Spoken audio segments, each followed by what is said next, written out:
Thanks for watching Fight Back Podcast. If you like the show, like, subscribe, or share the video. There's also donation links in the descriptions. Here with Jesse on fire. What's up, my man? We're brothers. How We've are been you? friends for a while. Yep. Glad to get an interview with you. You've been crushing it on YouTube. I just looked at your page. I didn't realize how much you've grown. You were originally all MMA content. Now you're splitting political. I think you're doing a little more political than MMA now. I like the plan always was to like kind of grow in a niche because it made it a lot easier, and then kind of branch into other things. It was actually more gradual than people think, just because I started covering things like, oh, Joe Rogan, he's connected to UFC. Yep. Joe Rogan did this, I can cover that story. I see, so you branched. And it was like that. And then when because Trump, you have to start kind of niche like that. Especially I was fortunate to have kind of big name from fighting, but you kind of started from the ground up. And that's why I try to tell people about the podcast. I'm like, don't go too wide. Yeah. Even me, I'll do a guest and it'll totally bomb. Maybe they give me a big guest, but something my audience isn't interested in. Yep. You have to get. So I'm branching out now, but you're finding what they like, what they don't. You don't want to over appease your audience, but you also, if you're running shit that's just bombing, that kind of sucks too. that's exactly what it is just understanding your audience. And it's like, and then sometimes you like can lead your audience too. But. Yeah. But once they're interested in a topic, like that's, one of the things that I've focused on is like, once there's a topic that I know that my audience cares about, like I'll drill that. I will keep coming back to that topic. I think it's perfect. I looked at your page and you were really covering the Charlie Kirk stuff. This is something I've not looked into yet because I've been so busy right now. But both of the podcasts, you know how much time that takes. And also I have some other business projects I don't want to talk about, because I have a certain group of people that are always going off my money. But I've been launching a couple big business projects, so I've just been so busy having to keep up with the news.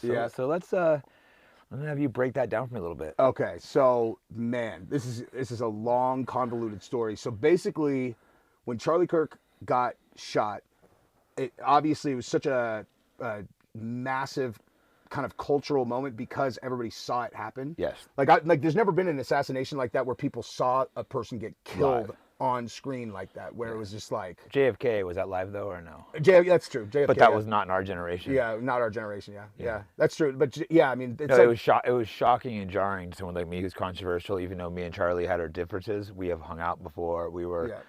I liked the guy. I heard he's like. I liked huge. him. I thought he's tall. Like super tall. He was like tall, like 6'3" maybe or something taller. I'm 6 foot. He's definitely taller than me. I thought he was like 6'6" or 6'5" or something. Possible. He was definitely taller than me. No, 6 foot. He was clearly taller than me, but he was always nice. Treated me good. Yeah. We had some disagreements. We were supposed to have a debate on a couple of very large podcasts that he turned down. I think he knew the position that he was defending. They don't like to platform the other opinion. Even, you know what I mean? Like yeah, that's just like don't really even platform it. Even if they think their guy's gonna win, they'd rather just not give the exposure. Charlie Kirk's a much better debater than me. I've never been in a debate, but I think the issue we were going to debate, I had the facts and truth on my side. Yeah. So and a 2-hour debate, that's kind of hard when you don't have truth on your side. Yeah, that's true. And you really don't want to have to face up against like video clips of things. You're like, hey, what do you think about that?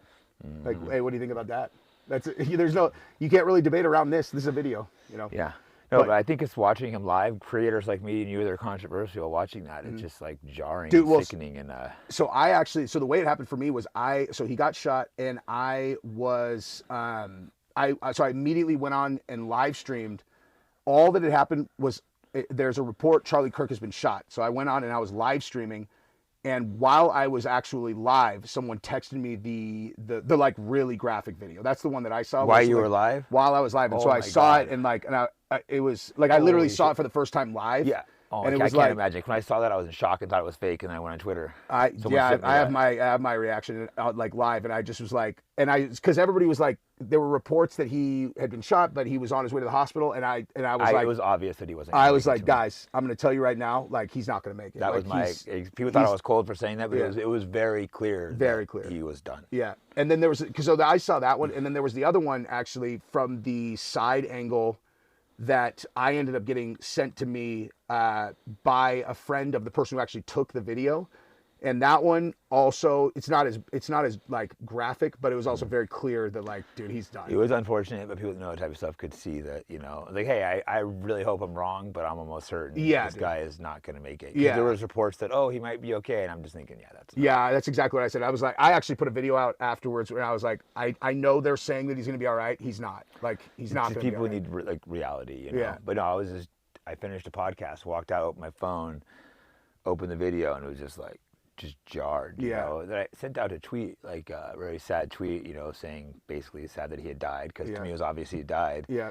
And then I had some people saying, "Oh, he's not dead," and other people attacking me, like, "This guy's a Zionist. How could you put out this?" That's just, how sick could someone be to be angry at me for praying for his family and stuff, who had just been shot in front of his children? I was just like, you're sick people. Yeah, and it's that was, man. This story like is like literally, there are like these epics since it happened, and like the first epic for me, you know, he got shot and then, you know, found out he died. Kind of, that's like what. Then the second phase was exactly what you're talking about, where I couldn't believe that there were like large groups of Americans that were so happy about that he got killed. And I know it was so jarring. It was crazy. I did a video. So like the first one that I saw that kind of shocked the system, I did a video about that went viral. It was like when Harvey Levin at TMZ, they had been covering it live, and he's live streaming, and all of a sudden, and he has someone in his ear, and all of a sudden, there's, from a different room, there's this like huge group that started cheering. Cheering, yeah. TMZ, they were cheering, and then right then Harvey Levin goes, "What's that?" And he's like, "Okay, apparently Donald Trump just put it up on Truth Social. Charlie Kirk has died." And so it was like we're talking like a large enough group that you could hear them in the background, and just the sickness. Imagine if there was a left person that we hated, we wouldn't start cheering. Never. That's just sick. Maybe if it's like Benjamin Netanyahu, a war criminal, something like that, but like a regular American, even if I strongly disagreed with him, to cheer of him getting executed in public. Yeah, and it's honestly the way that you frame that is insightful, because I have always, like, my contention is like what this actually proves is the level with which the media has dehumanized the other side, to where because like this is okay. So like if you find out there was that guy in the UK recently he was that rock star, and he just got killed in prison because he was like this prolific child rapist, like the most demented. I haven't heard the story, but I'm glad someone killed him. Yeah, someone killed him. Exactly. Good. Right. Good. So that guy died. Then I was like, okay, so that guy gets killed. Everybody's celebrating, and you're like, of course, this guy raped children. Yeah, anyone that rapes children should be just killed. Died. Yeah, that's somewhere we should be able to all agree on. Right, and that's the point. Is they have been convinced that they think that Charlie Kirk was equivalent to a child rapist. Like that is where they're at. Like these are not evil people. They're just stupid and brainwashed. They want us dead or in jail. I try to tell people that our enemy, our enemy hates us. Like the media. It's funny. They demonstrate. You mentioned the media. I wonder who runs the media, or 90% of it. Dude, and yeah, I mean it's one small little group that owns 90% of the media. TikTok, they've got Paramount, Warner Bros, Disney, pretty much everything, and they put this message of just hate out to us, and I don't know. Yeah, well, I think that this whole thing and a couple other things that I've seen recently demonstrates why they do that, because if you keep the two sides divided, like really, really divided, they can never come together to make coherent change on anything. And like the people who are in power, they've got things exactly where they want them to be. Like they want us divided, fighting left versus right, Democrat versus Republican. Yep. It is scary though, the amount of pure hatred they've managed to get the people to push to it. Yeah. That shows you the effects they've had. So I did a debate with some guys on Modern Day Debate, where it was like which the right or the left is more violent. And so it was like I was saying that the left is more violent, and they were trying to certainly. Yeah. And I destroyed these guys, but all I did is I just waited and I just talked them into because I knew I'd be able to get them to start saying that, like, it's like that they're fine with the conservatives getting killed. And so I just walked them into it, and I was like, see, you lose. I was like, hey, you just lost. Yeah, we don't want to go and kill liberals. Even a good example is, look at all the BLM riots. No one really went to hard prison, and we weren't really calling people to go to jail for hard prison. Maybe people that burnt police should go to jail for 6 months.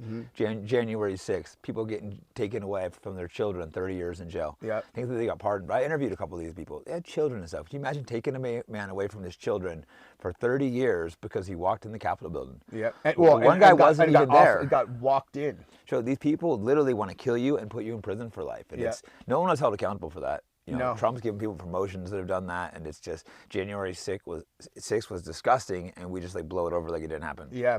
One of the things that I had Chris Paihola is a retired FBI agent. He was I think he was like third. He ran an entire division, so he reported to the deputy director. Like, he's a big deal, and we recently talked at length about what's going on in the FBI with Cash Patel and all that stuff, and he said the thing that he doesn't like that's problematic is that they're going in there and they are doing these wide sweeps, firing agents that were involved in different cases. And he's with us, like he's aligned with all, but and he was saying that a lot of these people that are getting purged, they're not like conspirators. They're just like, hey, okay, you're on this case, and now they're getting fired and losing their pensions, and it's like they're not firing the right people necessarily. In some cases they're not firing. Sometimes they're firing too many people. In other cases, they're not firing the right people, and whatever. Should be the ones that like, and the DAs and prosecutors and stuff that went for these crazy long sentences. Yeah. Now some of the police were maybe just told to go and hunt these people down. Like January 6th, that's the largest investigation in FBI history. Yeah. Oh, is that right? Yep, by far. Like, this is where the most resources went into this. The amount of effort and time they put into that.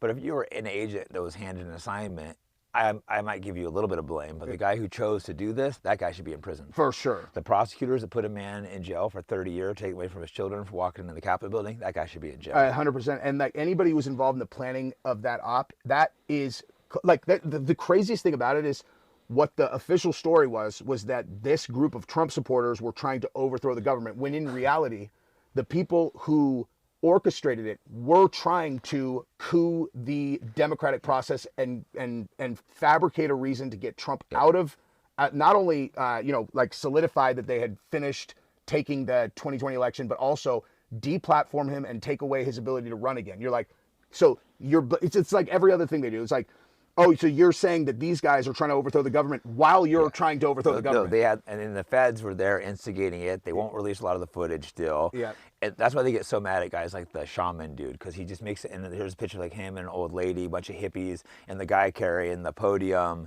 It's a mockery with it, because it clearly wasn't. It was people having a good time, laughing. Well, he really shouldn't have walked in there, but these guys weren't hardened criminals. The gates were open, and they walked in the Capitol Hill. Now they're trying to like just destroy these people's entire life. Yeah, and that is evil. Yeah, most of the Black Lives Matter protesters, I don't think they deserve long prison sentences, because they were just like following. Maybe a few of the ones that really burnt down police stations and stuff like that. Yeah, if you lit a police station on fire, they can go to. Like, if you lit anything on fire. I'm still not saying 30 years though, like a couple years or something for the worst of them. But these people just shows the difference of how evil they are. Yeah. Hey guys, I'm demonetized everywhere. So if you want to support me and the podcast, go to fightbackpodcast.com and you can buy some cool merch like the shirt I'm wearing now. Yeah. Let's get in this Charlie Kirk thing. Oh yeah, okay. I get sidetracked easy no, all it's the good. time. So do There's I. so much to talk about. Yeah. Because this is actually an issue that I don't have a strong opinion on. Yeah. I've been too busy to follow it, and I know it's one of those issues that if I get stuck in it, I can get like where I just can't stop I understand. looking up stuff, so I haven't dug down that rabbit hole yet. Yeah, but just to top off like the original, it's just like that dehumanization that they had. That was like epic part 2. Yeah. Then also kind of at the same time, they arrested Tyler Robinson, and they said that he had acted alone. So the guy, so basically the official story is that Tyler Robinson, who is he was a virgin Mormon kid who 6 months prior had started a sexual relationship with a transgender furry kid named Lance Twiggs that he was living with. Okay. So he was a gay man pretending he was dating a girl, basically. Honestly, I think Strange, that he got bizarre, turned out by like someone who was. It's he's just like it's bizarre. Very he weird. looked like a normal, nice kid, so it's so bizarre. Yeah. So anyway, so the official story is that he planned on his own. He takes his grandfather's rifle. He goes and sneaks up onto the roof where he assembles the rifle. And he shoots Charlie Kirk from that position, runs and jumps off the roof, and they capture that on tape. Another detail is that when Charlie Kirk got shot, the question that was asked right before, because they're asking questions, this guy named Hunter Kozak, who is a person who had been on the Unfuck America tour with Destiny. Like Unfuck America tour, what they did is they followed Charlie Kirk's tour stops and they would try and disrupt them. They would do counter events, and they'd be like, like their entire existence was like, what's to destroy Charlie Kirk. Exactly. So, and the guy who goes up and he asks a question, he said, what do you think about what the percentage of like transgender violence that there is? And Charlie Kirk asks it, he says, including gang or not gang, boom, gets shot. So the last question was from an Unfuck America tour person who asked him about transgender violence when guns. A transgender like activist shoots him right afterwards. And when Hunter Kozak started doing interviews, like he's like, aren't we human? He thinks he's an actor. He's a bad actor. I've been saying this is very bizarre. I didn't realize that. I knew it was a question about guns. I didn't realize there was something about transgender. Trans too. I've had multiple death threats for the trans people, by the way. They are very violent. I have to take some of them seriously. They are very you should always take death sentence. Deranged. I had a tranny come and try to train at my gym, but then it turns out this person was a deranged psycho and threatened to shoot people at a different gym. Jeez, man. Yeah. So when he started giving his interview and talking, because Charlie had literally gotten shot 10 yards in front of him, and there was subsequent to that, there was videos that came out of Hunter Kozak like practicing his reaction. So he's in the crowd walking around before the whole thing happened, and he's going like this on his head. And then when Charlie got shot, he immediately went. So they actually captured him like practicing what his reaction was going to be. I offered Hunter Kozak $20,000 to take a lie detector test. He responded, $20,000, and I was like, "That's a good chunk of money. Is this guy really rich or no? That's a good chunk." He said, "Like a college kid." I would like $20,000, and I'm doing pretty decent, but I'll take that $20,000. Especially if you didn't do it, right? Like if you're not involved, why would you not take $20K to go do a polygraph and prove your innocence? Exactly. So he publicly said, his exact response was, "I don't think anything's going to be good enough to satisfy the conspiracy theorists, but for $20,000, yeah, I'll do it." So immediately I responded, I was like, we'll escrow the money in advance so you don't have any concern about getting paid. Like, I'll pay the money in advance. In an account. In an escrow account. That's very important for people doing business, by the way. Pay attention to this. People get burned sometimes. So make people put money in an escrow account. Exactly. If they're offering you money. That's very important. Yeah, because you were showing that you were legit, that you were going to do that. Yeah, I was like, I'll escrow it. And then he just disappeared. And we followed him around. We kept trying to hit him up, and he just disappeared. So I don't know what that means, but... And you put in the money account, that's proof that... It's there. Yeah, that's why it's so important for people listening. When you're doing business, and at least make them put like half the money or pay you half the money for an escrow account, because so many people get burned. Escrow, they should just put all of it in. Because escrow account, what it means is you pay it into an account with the terms that if this happens, then the money gets paid, but if it doesn't, then you return the money to the person who paid. So like, it's just like when you're buying a house, the money goes into an escrow account, and then once then they send the money. So it's like, I'm like, with, if the kid takes the polygraph, I'll pay him the $20K. But again, he just disappeared. And also his dad. So remember when the thing happened on Jimmy Kimmel's show, where Jimmy Kimmel was like, these MAGA people are trying to pretend that it wasn't a MAGA person that shot Charlie Kirk, and it was a transgender radical. Yeah. So and then Jimmy Kimmel had his show taken down for a while. Yep. And they popped it right back up. Yeah. So Hunter Kozak's father is an executive on the Jimmy Kimmel show. So like what? Yeah, it's true. I haven't been following any of this. I'm glad that you're the perfect guy to have for this. It's like you would do. And then they were trying to blame Nick Fuentes for a minute, and Nick was, he did a great job of saying how sad it made him, and like even though they were rivals, like he did the right thing. Yeah. It showed his humanity there. I think that was a big win for Nick. And like the whole thing. It was the Groypers that shot, and the reason that they were trying to do that is obviously because they don't want the narrative that it was like a person on the left. But all they end up doing is they end up confusing the issue so much that everyone who's a Democrat genuinely they still believe it. I think so. I read they believe it. And Nick always preaches nonviolent. He's very, very clear on never doing violence. Yeah. He's one of the best at don't do any violence. He almost got killed. Someone came to his house in Chicago, right? And then that covered by the news. Someone came to his, had already killed several people at his door with a fucking gun, trying to shoot him. Like, these death threats are very real. Oh, yeah. And Charlie Kirk getting shot, that was like jarring to us controversial figures. Yeah. Dude, like, we're not hard to find, man. Like, if people, it's like jits people, like, it doesn't take, like, not hard to find, dude. We're going to end up at this. I'm cutting this out of the interview. Yeah, you should, yeah. Dude, cut it. We can't, let's say we're not leaving that interview. But no, I carry a fucking gun everywhere I go now, and it's like, always. You have to take this shit seriously. Yeah. And it sucks that we have to worry about valid death threats, I get them from trees, Jews, But anyways, let's get back to the Charlie thing. I try to be fair to them. Like I don't attack groups, like, because honestly, like the Unfuck America tour is run by someone named Z, and she's trans, and I've talked to her. She's fine. She's cool, I don't hate them. I just don't want to push to my kids, and I don't want them playing in sports. And that's the red line for me, and I'm very strong with it. And if you want to dress as a woman, whatever, but I'm not going to pretend like you're actually a woman. Fair enough. I'll treat you with respect. You treat me with respect. Yeah. Yeah, but like, and her and I, like, she's when we first got introduced, I was like, oh, and I'm like, I guess this is where we argue about whether trans people should compete in sports. She's like, I'm actually on your side on that. Good for her. Good for her. I was like, and like Blair White, for example, that's someone I've met a few times and hung out with, and like, it's a respectful person. You know what? Like, I'm not gonna pretend like you're a girl, but I'll call you that around you because you're showing respect to me. Call it Blair, or call it whatever. But exactly, but like, okay, but only because you're showing respect. I'm not gonna actually pretend like you're a woman, but because you agree with these things, whatever. I can fake it around you. Yeah. As long as you know that I don't actually fake it. Like, of course.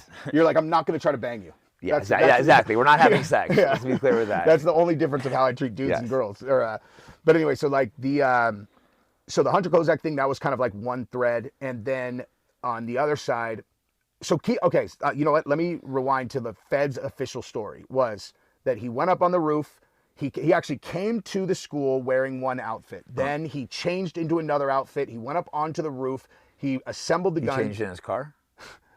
I don't think that he changed at all. That sounds weird. That's why I was asking. Yeah, this is their story that's in the charging documents. That sounds strange to me. That's why I asked. It is very strange. And to be clear, to set my hypothesis up on the front end, what I patently reject and do not believe at all is that Tyler Robinson did this alone. Like, no. Wait, why did they say he changed too? It doesn't even make sense, and I think they're just wrong. Okay. Yeah. And here's the other thing: their story, the official story, came together within 48 hours, or 36 hours. So like they put out a picture of the suspect, and this is a very blurry, murky photo that like could barely make anything out. And they said that Tyler Robinson's mother saw the photo and said, I think that's Tyler. Now, he's wearing a disguise. Well, people aren't going to turn their own children in even if they do something terrible. So the dad supposedly called Tyler and asked him to send a picture of the rifle that he had, because he had his grandfather's rifle. And Tyler Robinson had supposedly stashed this rifle in this chicken coop, like right over across the parking lot. Ian Carroll went to that chicken coop, like he went there on site, and I asked him, I'm like, okay, so if you were is this a hidden place that he did it? And Ian's like, yeah, it's hidden. And so I'm like, so why would he hide it there instead of just like, you know, it just like, I can't remember exactly, but Ian Carroll was like, it doesn't make any sense that he would have hidden it there. No.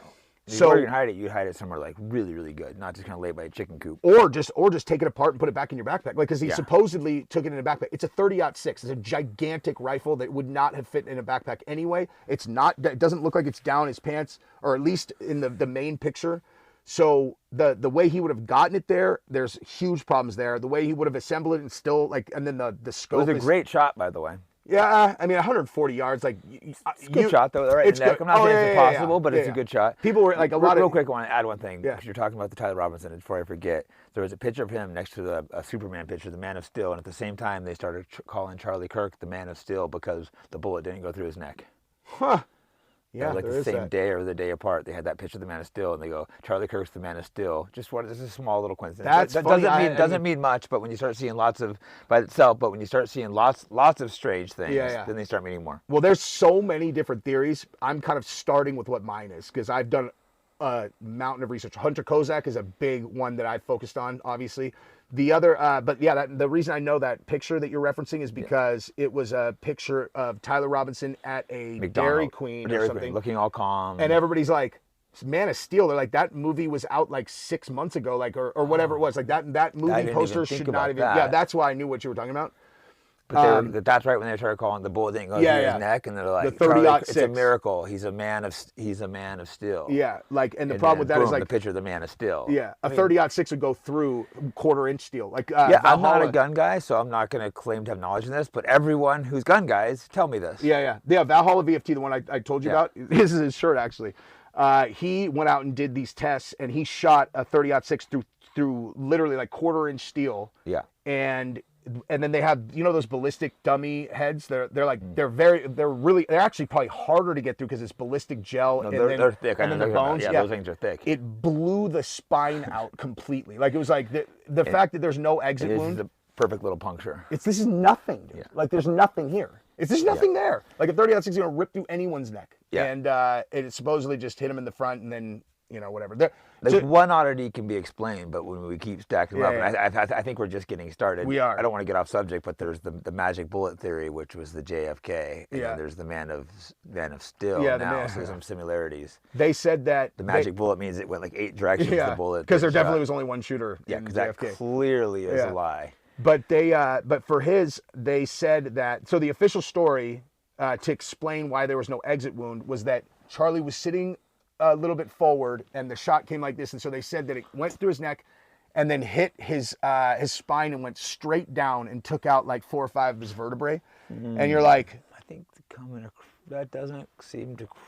Everybody's just like, it would have ripped through the spine, no problem. Does not seem likely. Yeah, the only way that I've come up with where the 30-06 would not exit would be if they were loading their own rounds and they put way less gunpowder in it, you know, or something like. Because like you could affect like, you know, a lower speed round, but like who would do that and why? Like, and I think one thing that's really strange by itself, you could be like, okay, but they keep coming. They keep coming. So yeah, and I know there's like I said, I haven't really looked into it, but I know there's still a lot more little pieces that I've seen. Yeah. So Tyler Robinson, then he you know, he leaves the gun there, and then he you know, goes away, and then his dad asked to see the rifle, and Tyler just stops responding to his dad supposedly. So then the parents like corner him at his house, and supposedly he breaks down. He's all, I did it. He's like, Charlie was full of hate, and so they turned him in, right? So that's the official story, and the story that they tell. That's basically summarized. I'm probably forgetting 1 or 2 things, but that's the story of like how Charlie Kirk got shot. It was this one kid on his own with no conspirators. He confesses the crime to his parents. Confesses the crime to his parents. Seem like, again, these are all possible, but they all seem unlikely. Exactly. And then, and the other thing that was very suspect was the transferee boyfriend had apparently given a text message conversation to the feds. And it literally sounds like this. It's like, hey, love, I just want you to know I'm the one who killed Charlie Kirk. And then the guy Lance is like, are you serious? He's like, I'm sorry, I did it. It's like it's such a fucking joke. Like my own mom, who's not conspiratorial, sent me that, and she'd be like, the people don't talk like this by text, do they? Because we certainly don't. And I'm like, I don't talk to him with a text like this. No. I don't know. Yeah. My own mother could. This just looks weird. It's the weirdest thing ever. Now the only you have 2 options, right? So one of the options is that it's completely fabricated, like. It's completely fabricated. I think more likely it is a fabricated conversation, but between Lance and Tyler, so that Tyler can exonerate Lance, like, you know, because Tyler's the boy, you know, Tyler's the man in this weird like thing. He doesn't want. He's got to protect his girlfriend, little boyfriend, girlfriend, whatever, getting in trouble. Yeah, so I think that's probably what it is. But again, like I'm open to all options. I'm not even this is. Yeah, I'm totally open on the subject. That's why it's good having this conversation, because I haven't gone deep down. Like, I'm open I'm trying to find the truth, trying to figure out what it is. Yeah. The other thing I saw weird, there's that guy that ran forward and said, I did it. I'm pretty sure he was Jewish as well, which is not very many people in Yep, that guy Utah. Pulls his pants down and says, I did it. This old guy. Yeah. And that guy had been at all kinds of he was at like the Boston bombing or something, and he was also at he was there on the ground for 9/11. I know he's involved in lots of things. Like I don't know details, but he's a very strange guy. Then they found child porn on his phone, and he's in jail for that. Immediately after, so no one can interview him. But they wow, I didn't think about that. And the other thing is that the day before this happened, so it happened on September 10th. The day before, on the 9th, there was a flood of posts on X from accounts that are like these like trans kids that were like, I can't wait to see Charlie, hey, make sure you guys all pay attention to Utah Valley tomorrow. Like, Charlie Kirk, hope no one takes out Charlie. There was like 26 accounts that posted things about that.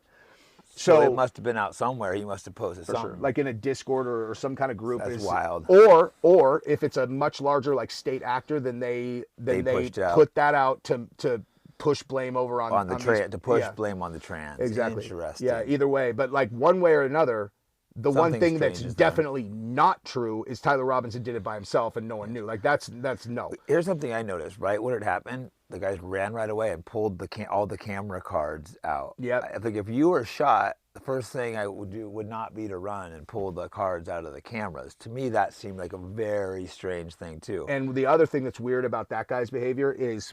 There were several people that did it, I think. I could be wrong by that. It was that, well, the one who's on video said it's this one guy. But so his immediate reaction after Charlie gets shot, okay, like I've never had anybody get murdered in front of me. And with a live shooter on a college campus, like why anyone would assume there's an active shooter here and my life is in danger. Everybody would think that.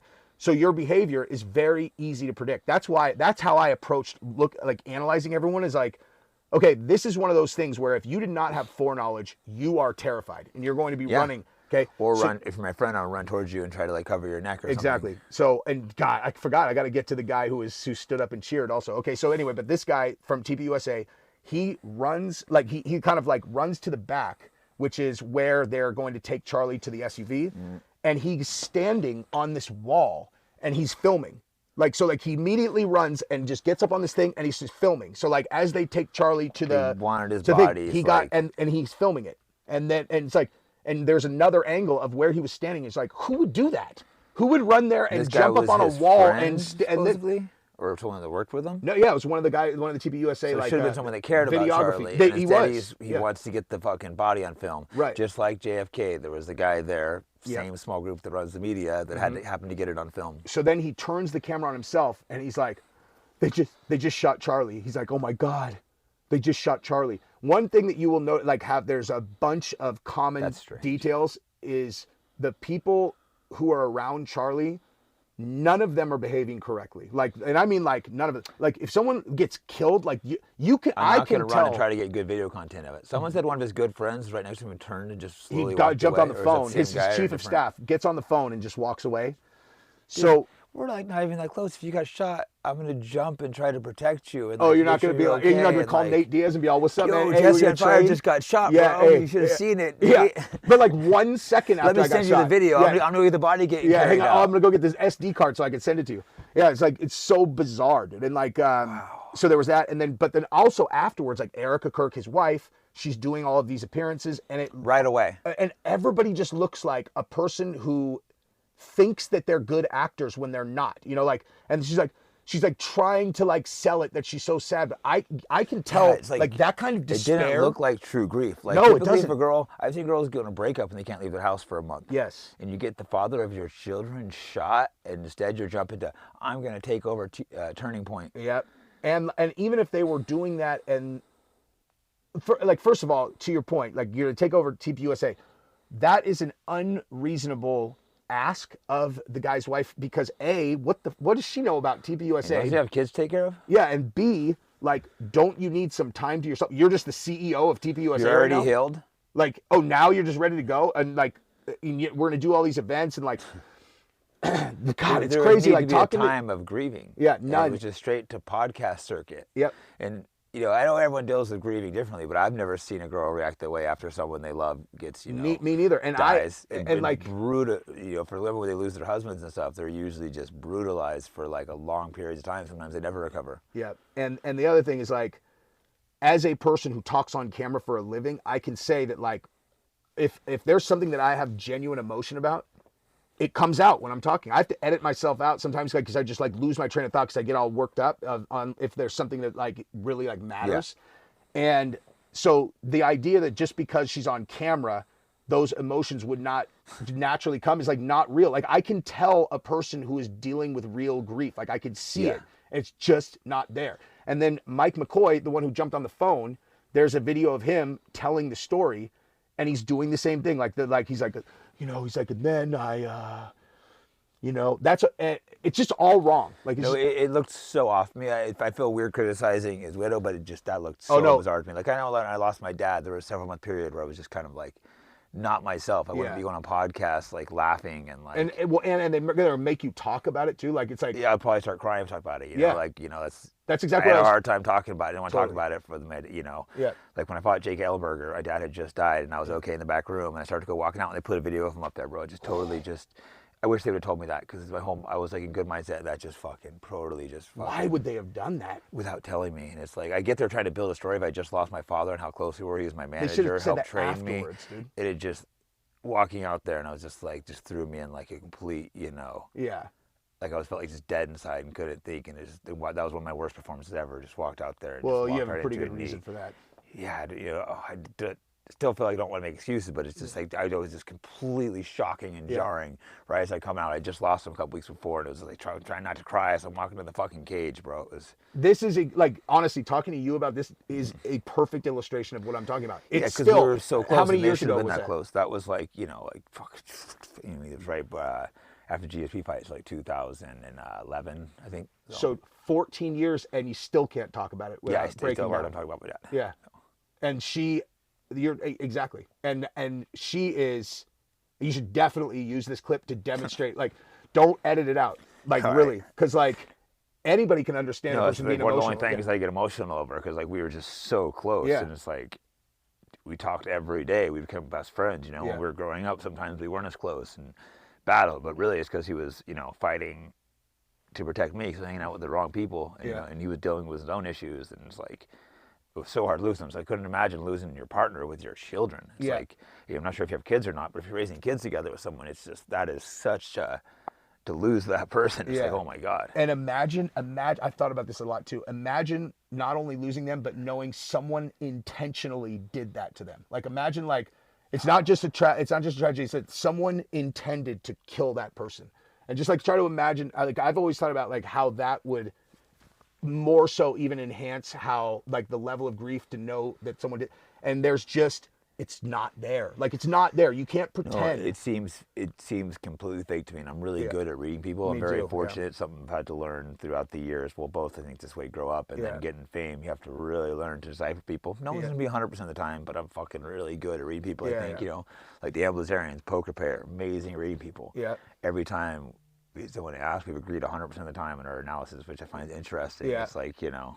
It usually seems like the people who are really good at it are kind of like street guys. Like I feel like because honestly because and you have to deal with shit, because you get like that's how you learn is like, oh, this person looks like this, and then they did this to me, and then it's like, okay, well I got to look out for that, and then by the time you're an adult, like you just I always tell people just pick them all out. Hey, this guy's don't trust him, and then they end up burning everyone. They're like, how'd you know? I'm like, I just get these sentences, or it's like. I can't even break down exactly how I know, but I'm just able to read small little things. As many of you guys know, I run a free speech podcast. That comes as a price. It's being demonetized everywhere. So one way to support the podcast is to buy your books from AntelopeHillPublishing.com. Today's selection is The Trans-Industrial Complex. This book covers the money-making machine of the trans industries and shows it's not to help people, but to make money and get rich. So again, if you want to support the podcast, go to AntelopeHillPublishing.com and be sure to use promo code FIGHTBACK. That'll save you money and support me. Thank you. Hey guys, I'm a self-funded podcast, so if you want to support me and the work I'm doing, go to fightbackpodcast.com and you can buy cool merch like the shirt I'm wearing about the Rhodesia Resistance. I've always thought about this because I'm so fucking good at it, and I've tried to. I couldn't really explain to anyone why. It's hard to tease it though, but it's a skill that I've just fucking mastered. I think. What I think it is I think that we unconsciously recognize very small ways that people hold their face. Yeah. And then we like algorithmically go back through it, and then you're like, I remember who held their face like that, and this is what they did, and then you have like 7, 8 people that have all done the same thing, and you're like, that guy's gonna fuck you over. Yeah. I think that's kind of like how it works. Yeah, I honestly don't even know what I'm perceiving, but I know I perceive it. And Dan Lazarian's other guy that I really trust his read on people. You know? I can always tell I always ask Dan's read on people, and it's funny. We've always agreed 100% of the time. It's like, wow, this guy's fucking, we're receiving the exact same things. Yeah. Yeah, the other thing. Look how successful he's been in the poker world. You have to be able to read people. And like, I don't play poker, but imagine to be a professional poker player, you have to really be able to fucking read little details. Yeah. Yeah. For sure. I can always pick out people who have, I call it having the eyes. Yeah. When I see you, my alarm bell goes, brrr, you know, like bad. Yeah. Like bad. Like does not pass any test at all. Not even close. Yeah. Erica Kirk, you mean? Like, Erica Kirk. All of them. And again, that by itself carries something, but that's something you should pay attention to. For sure. And she just did an interview with Barry Weiss, who's like a fucking asset of Israel. Dude, I mean, So that whole thing, basically, that just happened, and like, actually, let me just make sure that I'm not leaving stuff on the table about the event first. Actually, let's come back to that. Let's come back to that because each string that we pull on, because there's so many parts to the story. Yeah. So no, I'm glad I joined because I don't know the story that well. I know little pieces of it, but we're just getting warmed up. So like, oh wow, okay, so so basically my hypothesis, no matter what, there's a lot of people who think a lot of different things. Candace is definitely of the opinion that this was like a very large state actor integrated conspiracy that involved a lot of different like governments and whatever. And like, I watch Candace every day. I love watching Candace, dude. And like, and that's the thing is I don't agree with her necessarily on like who we think did it. What we do agree on though is that the official story is wrong. Like just straight up. I agree it's wrong. And I don't really watch any shows, but I like Candace a lot. She's, you know, I don't really know her well, but we've had some DMs and stuff. I have a ton of respect for her. Yeah, she's a fucking badass, dude. She crushes it. She's such a beast. She crushes it for a woman. I love the balls she has. Just flat out respect. And again, I think we disagree on some things. She has things wrong, but overall, as a whole, I love Candace. Me too, dude. And like, she's so fun. Like, and the thing is, she's at her best when people go at her directly. That's she's what, fire, man. She goes. She's a dragon. That's what I always say. Yeah. She's gonna burn your fucking house into the ground. Like, no, I love that aspect. It doesn't mean I agree with everything she says. I haven't looked at her theories. Some of the shit sounds crazy, but I haven't looked at it. Yeah. So by things that sound crazy sometimes turn out to be true. Yeah. Like, we're not going to get into this today, but 9/11, because you think inside job being true. Now I'm very convinced, and I would debate anyone on it. We're not going to get to the topic today, but stuff like that, once you actually tear things apart. Yeah. If I was going to break down the difference in like what I've done with the case versus what she's done, is what she's done is literally found anything that is just wrong. And she's like, how come these people were in this place at this time when this, but there's not like, she's not necessarily making like a coherent, like, and that means that this, where you're trying to put together. Like what our, like my investigator and I have looked into very deeply is like these suspects who were like connected to Tyler Robinson, because I think Tyler Robinson is probably a patsy, but I think that the people who did it are these trans, like leftist radical maniacs. And they set him up. They might. Do you think it was like orchestrated by these people, or do you think state governments are potentially involved? I mean, maybe both. Like, because these, these groups. Or maybe these governments use these groups to do it. They infiltrate these groups, you know, and then they get them to do whatever. But so let me actually go. Okay, so Lance Twiggs, the trans furry roommate. It turns out that this guy is someone who had been kicked out of his own family because when his grandfather, who's a pediatrician, he refused to write him a script for cross-sex hormones, he attacked him with a knife. What? Okay, so history of like potentially, you know, and this is like my source on this is rock solid. That's crazy. So you've got him, who you could call that an attempted murder, right? He's kicked out of his family, and one of their friends came out with this whole report and with all these pictures that Lance was like a schizophrenic maniac who had all of these, like, he had like pages and pages and pages and pages of these like notes that he was writing, and like he's making all these drawings and all this. This is the boyfriend. This is the trans boyfriend, and he would go crazy and like he's like, dude, he's like, Tyler was like the calm, measured one who always would have to go take care of Lance because Lance would go like, he was like an aggro Why would lunatic. You date this schizo? Seems strange, but so you would think that the schizo guy would be more likely to commit this murder, or at the very least convince him to do it. Exactly. The idea that he had no idea and just like, and then found out Tyler's all, hey babe, like you're not gonna share with your partner, your closest person, exactly what you're gonna do if they have the same hatred, you know. Yeah. It seems like that would be a conversation you had. You know what? If he believed it was an act of good, like I'm gonna go do this. Exactly. And, you know. And Tyler Robinson had literally wasn't a trans kid or whatever. He got turned out by a trans kid 6 months before that, and he had no direct connections to these like these radical trans activists at all prior. Now Lance, so my guy got into Lance Twiggs' Steam account. You know what it's, or actually both Tyler and I don't know. Okay, so it's basically like a platform where gamers like come and they all talk to each other. Okay.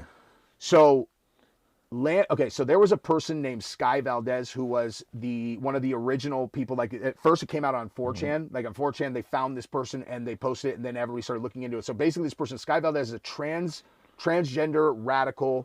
Like there's pictures of them like with all these like trans, like, you know, with rifles and all guns this and stuff. And they have a SoundCloud and they made a song in August called Charlie Kirk Dead at 31. So like a month before Charlie Kirk gets murdered, they have a song out on their SoundCloud. I think it was actually 3 weeks before. Wow. And it's like Charlie Kirk Dead at 31. Same day on their Twitter, or on their Instagram, they posted a photo, like a drawing of a shooter in a prone position with a rifle right next to him on the roof in the exact spot that Charlie Kirk ended up getting shot from, and it's titled Roof. They try to take it down, but my guy's super good at like finding, like getting stuff. So like you have Sky Valdez. You've done some like real research on this. Oh yeah, dude. Like that's what I'm saying. This is why I haven't touched it. I'm so busy. I didn't want to get absorbed doing this. Well, luckily you've done it for me. Yeah. Well, because I make videos about it. So like, and my investigator is a killer, so he finds everything. And then like so you have the Sky Valdez person, whatever. And then they said Tyler Robinson did it. Everyone stops looking at the Sky Valdez person. So when we got into Lance's Steam account. What he had done is he had said to a ton of people, there was maybe 15 people that all at once he said, take down your social, like take down your socials, take down your socials, take down. So what he was trying to do was not protect Tyler, them. The other guy. No, the other guy, Lance. Yeah. Do yourself a favor, take down your socials. He'd copy paste. He was trying to protect them, and what he did actually was he told us who we should look at, because it's like he told the people that he told one by one. So you're like, why would he? How many of them were there? Hey, why would he pick them? Exactly. It was very specific people he was telling to take down. Yes, exactly. And then we found a message from Sky Valdez, the one who did the thing, to him, and it was like, hey, you've gone dark, where have you been?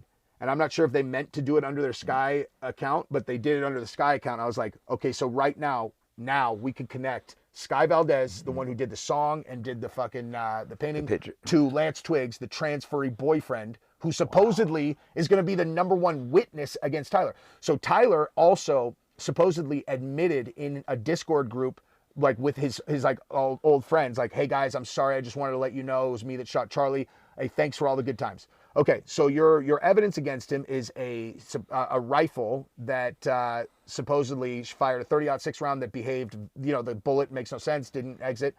You have an admission through the text messages to his transferee boyfriend that he did it. You have a Discord admission, and you have DNA supposedly on the rifle. Okay, so if that's his rifle, well, of course his DNA is on it, right? Yeah. Like if the rest of it relies, and also Candace said that she has a source that is telling her that Tyler Robinson had no idea why they thought that he had done it. Like, so the report publicly was, he admitted it to his family. And Candace is like, I've talked to people. She's been right about a lot of stuff. She's been right about a lot of stuff. She's crazy, then she'll drop receipts later. Well, yeah, I mean, it's like, she's been talking about this every day for months. So like, and sometimes you can't share your sources too for obvious reasons. For sure. Like I can't share my source on the Lance Twiggs attacked with a knife, but that's legit. No, exactly, because you're not going to expose a source. Yeah. And then so same thing. She's like, Tyler Robinson had no idea why they were after him, and he turned himself in because he was afraid the SWAT team was going to come in and kill him.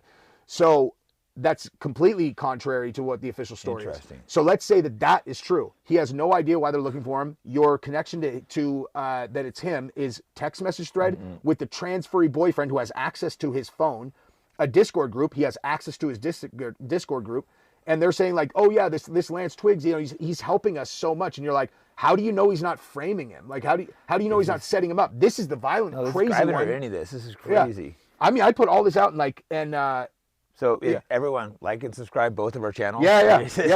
Definitely like and subscribe this one, and I was watching some of your videos and I'm like, oh, you get that every episode. I need to start doing that. So go do it to both of us because you do amazing work. Yeah. Like, you've been killing it with the channel. I was looking at I hadn't looked at your channel in a while because I don't watch content, but your metrics. I'm like, wow, you're really blowing up. It just depends on for my channel, it just depends on like, is there a trending topic that everyone cares about? And you're doing real research on it too. It sounds like you're actually knowing the research on it. That's why I saw you been talking about this. I'm like, oh, perfect. This is a subject that you've shared so much stuff I was completely unaware of. Yeah, so check this out too. Okay, so remember the other trans shooter in Minnesota right before this happened that shot that church, the like long-haired guy, Robin Westman? So like, there's been a few trans. So he had put out a video the night before, he recorded the night before and he put it out right before he did it, and it had all these like things written on the magazines, written on the guns, all that stuff. So this Robin Westman happened in Minnesota literally 2 weeks before.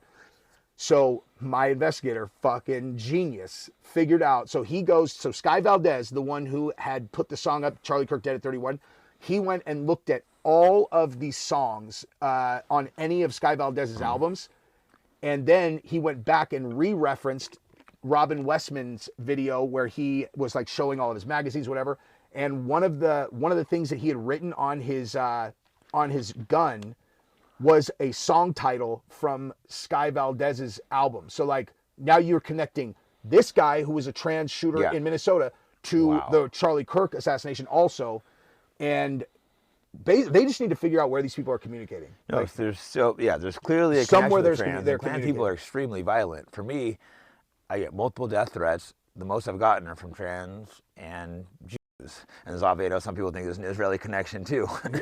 So, and to me, that's an almost strong opinion because both of these groups I know Israel carries out more assassinations than any other country, I think, including the United States. And this is well documented. People can go on Wikipedia and look up.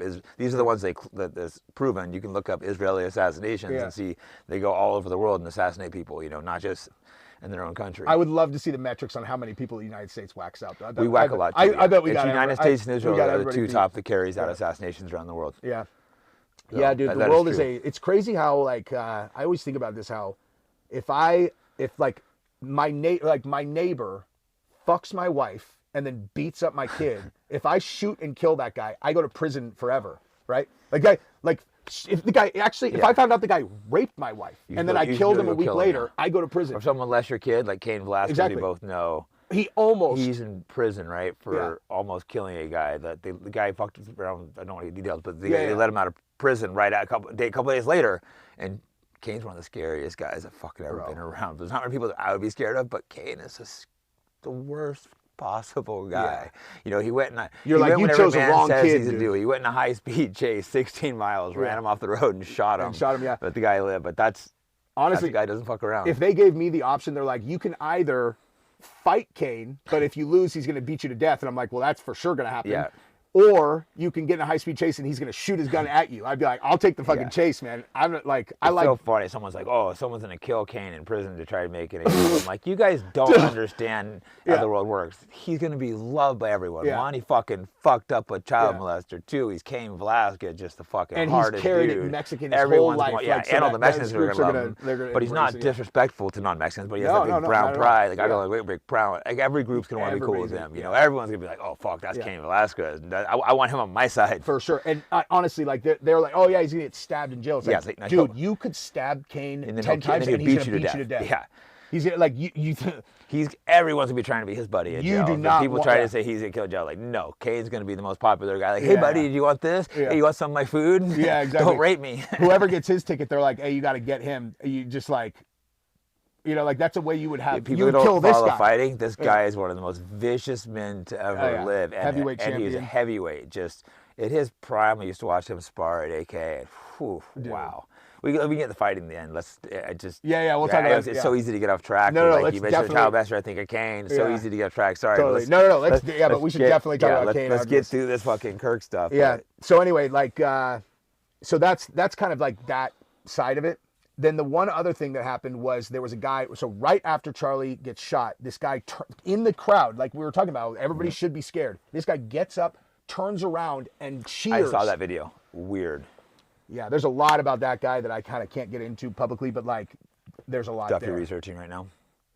Yeah, there's a lot there. Like that guy, that was the most suspicious thing that I saw is that, and then that guy put out a statement the next day because he went viral, and he was reading off of a script, and he was just like, it was so weird. He's like reading off a script, and then he got hammered in the comments, so he made another video, and it was like, now the mask's off, and he was like, you guys, if that guy, I mean, he's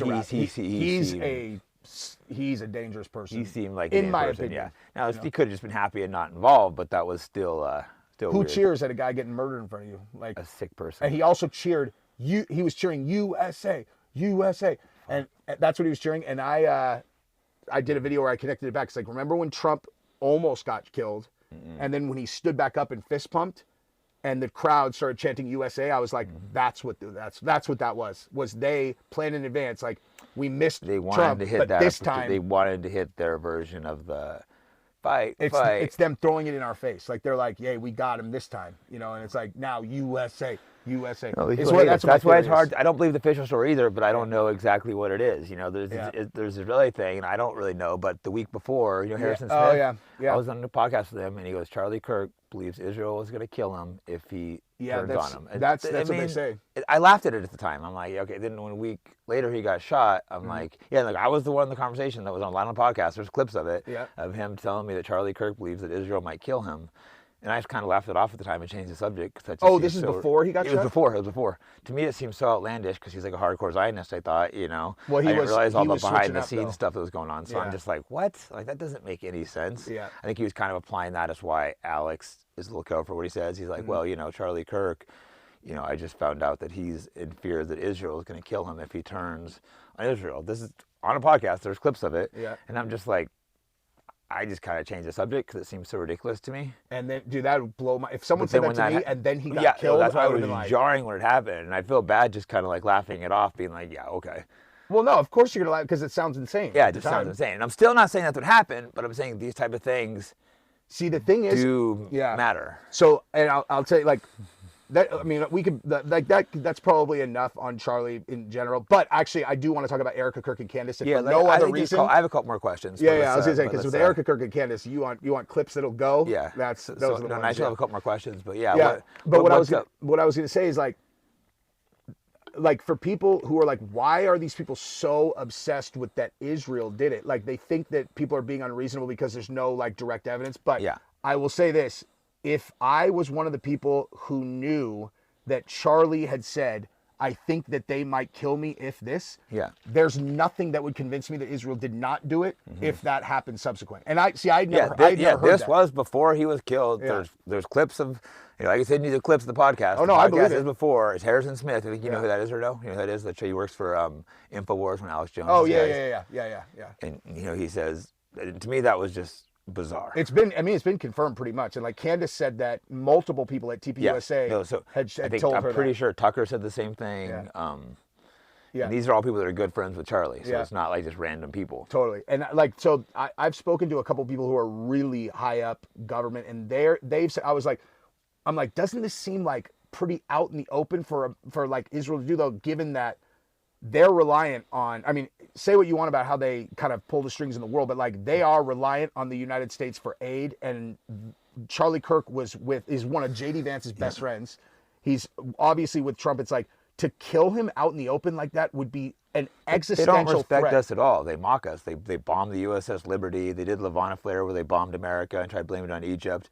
I think they did 9/11 and JFK. I have other episodes where I go deep into that. The guys who were cheering in New Jersey. So it's just like they're behind so much. They stole our nuclear. It's well known. They stole our nuclear secrets and uranium. They're our top spy threat. They just mock us and treat us like complete dirt. They seem to think they have complete control of our country. It seems like they do. The Epstein files, that was an Israeli operation. Trump calls them a democratic hoax. You're protecting a pedophile. I can't support MAGA when you're protecting a pedophile. You gotta draw a line somewhere, and I think that really turned a lot of people. That was a headshot to the movement in general because it's like this is the thing that actually, let's come back to that. Let's do a couple. Let's wrap up this Charlie, and then we can go in place. I have a couple more questions on this. Yeah. But let's talk Candace and Erica because it's very topical, and this will do really well. So so Erica Kirk. So Candace has been doing a series where she is every single day, kind of like new developments. Now Candace has the most extensive network of like community investigators of anyone ever. I know she's hired some professional investigators. I know she has that. Yes, I know she has high level, well paid investigators. Yeah, and then they investigate the tips that come in, and so she has just endless tips. Right, I have people reach out to me all the time. You gotta be careful with tips because people can lead you astray intentionally too. So that's why you gotta be very careful with that. That's why it's good to have a professional investigator. I might get your guy's number after. If you don't use them full time. My guy's he did. Even if I did use him full time, he would just create another 12 hours in the day somehow to do. For more. Exactly. I need someone like that. Yeah. So she, she takes the tips and then she puts them out, whatever. But so she has focused a lot of her energy on TPUSA as an organization because, basically she's like, I know they lied about this and I know they lied about this. Why are you lying about that? Because she used to work with TPUSA for a very long time. And so when she's like, she said that the day that it happened, she got on the phone with Andrew Colvin, who's he's one of the like guys that you're seeing all the time now. Okay. And she said that he said to her, "Hey, Candace, like it was supposed to be you," and then he said. What? He said, "You're supposed to be you," and then he said, "And I just want to let you know, there's a, the word around the campfires, there's an active threat against you and Tucker, so like watch your back." And she said that she was so devastated at the time that Charlie had been killed that like it didn't really register, and then she started thinking about it after. She's like, "How would you like? What do you mean it should have been me? A, and then also." If you knew about this active threat, who is the threat? Like who posed the threat? Like where is this coming from? So if I had that much intimate knowledge of an organization, they start lying after an event like this, I'm going to be convinced that like, okay, we need to look into these people. So she's focused a lot of energy on TPUSA, and she's so persuasive that it's become a major problem for TPUSA. She has a large audience. Dude, she has a huge audience. And like, so the most recent thing that happened is Erica Kirk started doing a PR tour. So she's like going on to all of these interviews, and she is speaking directly about Candace Owens and she's like, can you just stop doing what you're doing? Like you're attacking my family at TPUSA. You're doing this, and there's also a lot of suspicion around Erica Kirk around this. There's like there was an Egyptian private jet that had followed Erica Kirk to all of her stops for the last like 2 years. That, and he said he had that confirmed, and Tucker has good sources, I would think. Oh yeah, that is super fucking weird. And the picture just came out with her with Benjamin Netanyahu's son from a long time ago, from like 2015 or something like that. I'm not sure those years, but it was an old photo. That's very weird, dude. Very, very weird. And you can't just be because you're wife of someone. You have. I'm more careful if I criticize you, but if you start seeing all these weird things, I'm not just gonna ignore it. I think she met him in Israel too. Yeah, I heard that their official story is that she was interviewing for a job, and then he was like, "I don't want to hire you. I want to marry you." But like, yeah, who knows? Yeah, who knows? I really don't know. But no, I heard the same thing. But I mean, all I know is this is the official story. I saw the same rumor, but I don't know. Yeah, I don't even remember who told me that. But you know what the big rumor is that her father started Raytheon Israel, like the Raytheon division of I see again. And I can't say that that's fact because I haven't but I've tried to. I think both for parents were connected to intelligence, but again, I haven't done the research myself. Someone sent me the stuff, and it's. I tried to verify the Raytheon. I know he worked for Raytheon for 100% sure, but and then they said that he started the Israeli branch of Raytheon. That would be of all the things about Erica Kirk, that would be the thing that would be very interesting. Now, does that mean that the Israelis killed him? No, because the thing is But you said just the more things that stack up, that's weird. And now she's talking to Barry Weiss, Israel asset. So check this out. So in that interview, she says that, can you just stop? Can we just have this one thing for my children and for my family that everyone just leaves alone? Because we're going to be building a beautiful memorial at TPUSA to Charlie Kirk where people can come and they can, they were talking about burying him because they were like, Charlie hadn't been buried yet. So then we're going to do the memorial at TPUSA and we're going to put him there. Now there's a whole other line of conversation where people believe Charlie is actually alive that will suck up all of our time, and we're just going to avoid that for now. Yeah, let's avoid that. Because we'll do another episode of that, and more goes that way. But nonetheless, so she's talking about they're doing this huge memorial to him, and so, but she went at Candace directly. Candace had never really gone at Erica at all, and then so once Erica went at Candace, though, I was like, oh man, dude. And so for the last couple days, Candace has just been like going after her. If you go at Candace directly, you're going to lose. I'm going to have to watch some of this. Dude, I told, and so TPUSA first challenged Candace to a live, on-air debate where they would address all of her accusations against TPUSA. And they apparently were not able to schedule it. And so everybody was like, what? I thought you want to address all of this. Why would you put it on this day if that's her husband's birthday or whatever? There was some weird scheduling thing. And then immediately, but I said, when that happened, I was like, these guys, you are out of your fucking mind. You're going to let her into your studio. She's going to eviscerate you, dude. You won't win. Even if everything you say is factually accurate, even if the truth is on your side, she'll destroy you. She'll fucking destroy you. She's a dragon, dude. You are a peasant. I mean, she gets a few things wrong, but a lot of shit that sounds crazy then later comes true.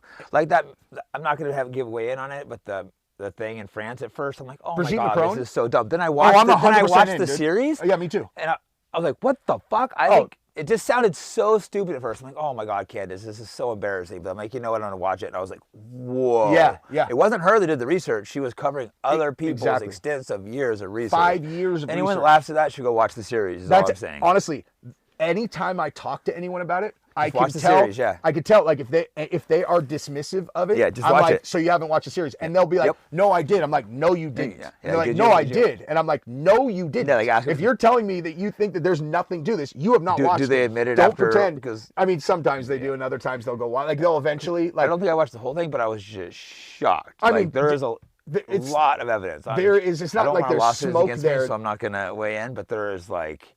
It was, again, this wasn't her research. She just did a great job of covering it. This was French journalist who spent multiple journalists, but yeah, in depth, crazy research. Like I can't remember all the details, but I think one of them got their case overturned because originally they were trying to like arrest them or. Well, they sued one or two of the journalists in France for like defamation, but the actual case had nothing to do with whether or not Brigitte was born a man. It had to do with some dates and names they got wrong. So they get to publicly say like, oh, we sued them for defamation and won, but it had nothing to do with whether they were like a man. But this is why I won't laugh at crazy shit Candace is saying now. Like that. They're ridiculous for trying to kill her. I'm like, I watched that series and I was blown away. Exactly. And I laughed at it originally. I'm like, oh my God, this is embarrassing. I love Candace.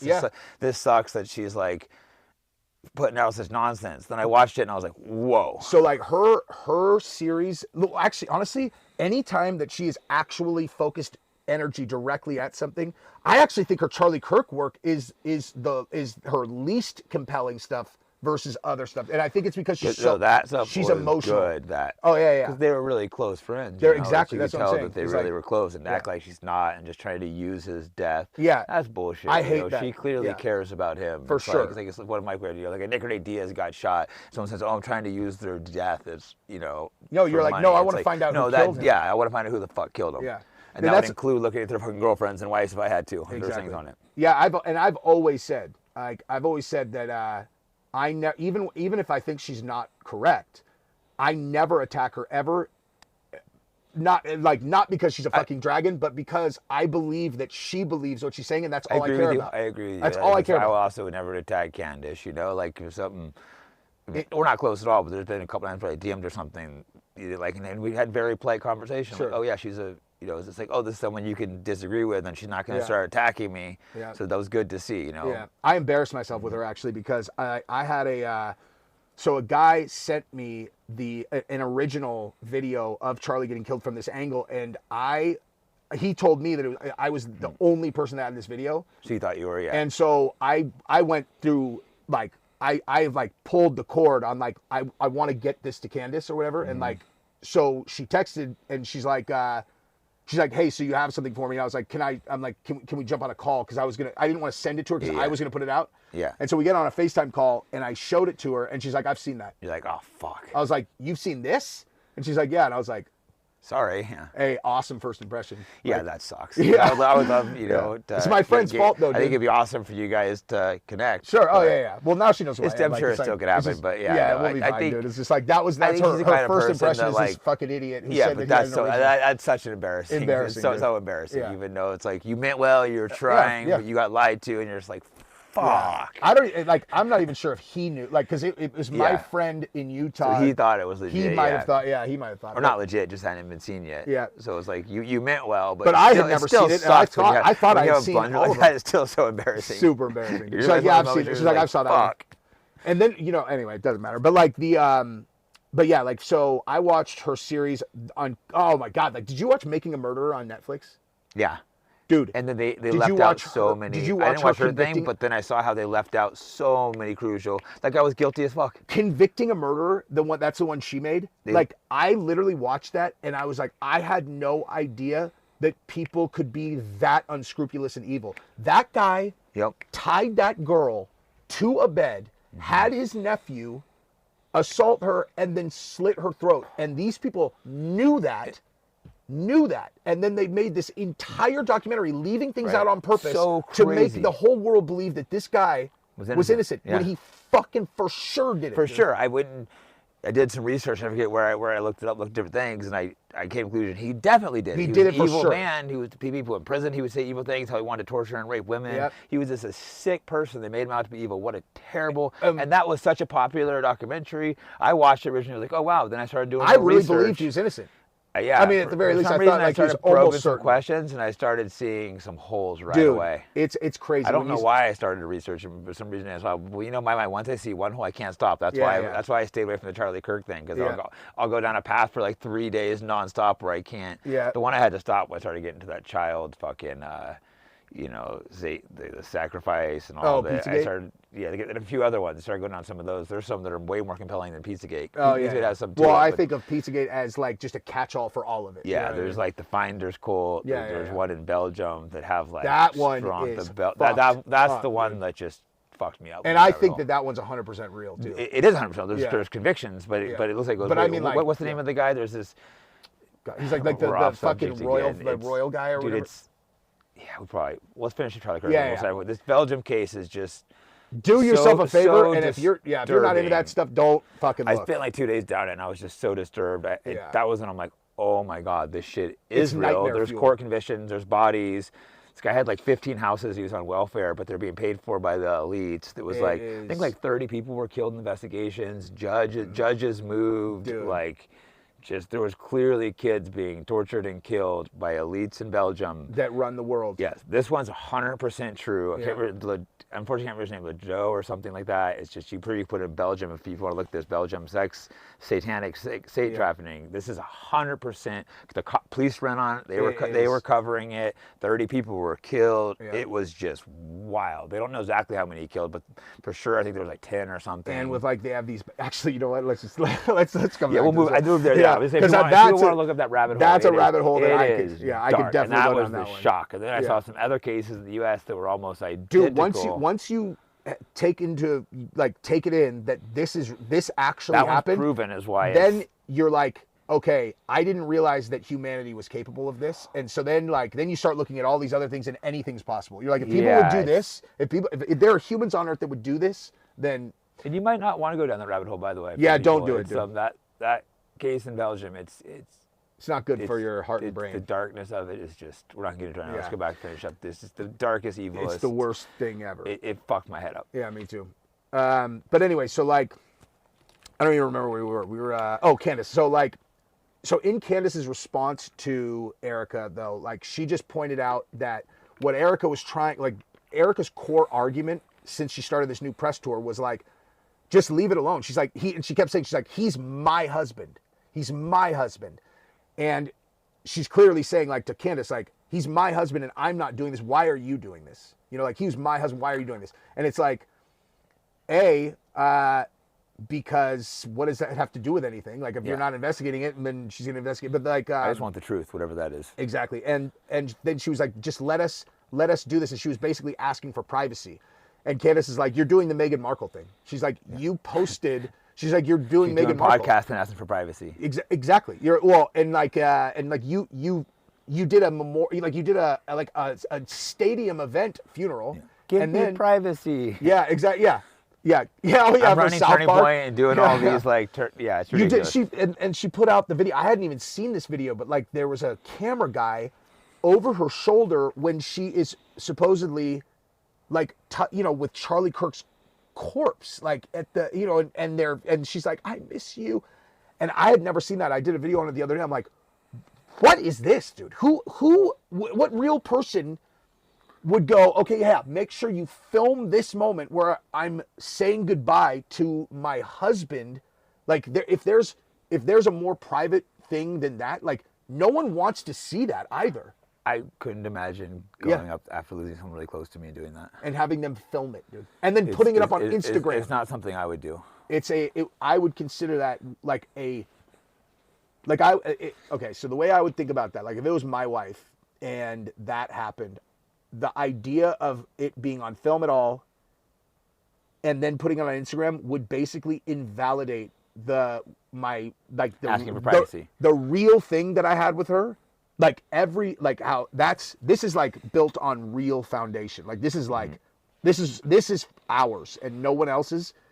if I filmed that moment and put it up, it would basically invalidate everything that this was. You know what I mean? It's like if I would use this moment for anything other than my final goodbye to her, then it makes this not real. And it's like, I would just never, it's like, so, and Candace pointed that out. She's just like, first of all, I would never do that. She's like, but also, if you film that, this whole thing's public. She's like, you're acting like we can't. Yeah, you can't be all public and say you not do public. I would agree with that. Yeah.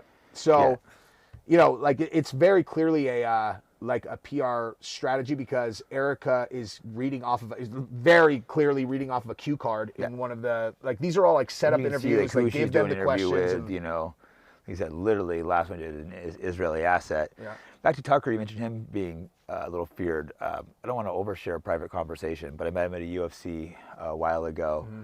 You know, came up to it. I go, "Oh, you're my favorite journalist," and I hate most journalists. He didn't know who I was, but he was like, so nice. We were having like a 10-minute conversation. Someone walks up and goes, "Jake, Chills, let me get a picture." He goes, "Wait, you're Jake Chills from Twitter." And I'm not going to overshare our conversation, but it's like multiple times he says, "Be careful, man." He gave me a hug on his way out. I was like, he was concerned for me. Yeah. That really put a little shock into me, you know. Yeah. What you're doing is so important. He knows what you're doing so important. So what you're doing is so important, but man, you really need to be careful. He knows a lot. And I go, fuck Tucker, I could really use some backup from you. Yeah. And then not long after that, Charlie, that would scare the shit out of me. I feel weird sharing private conversations, but I think that's okay. Yeah, but that, I mean, like, I've never shared that before, but like several times he mentioned about my safety. That would scare the shit out of me. It scared the shit out of me because I know he has ties to the CIA and everything. He would, that's what I'm saying, is like, very he would aware know. of a lot of things. Yeah, and he like, would know. You know, people were all around us, we were having this conversation, so some things just was a little like trying to like speak in code and stuff, but it was like, he was very like, I could feel he was really concerned for me. And that was like very, wow. Yeah. That's why, dude, I just don't know anything about it, and I just stay away from that topic. People, and I was one of the earliest people to speak on it. That was like early before many other people were, so I think things are a little safer now.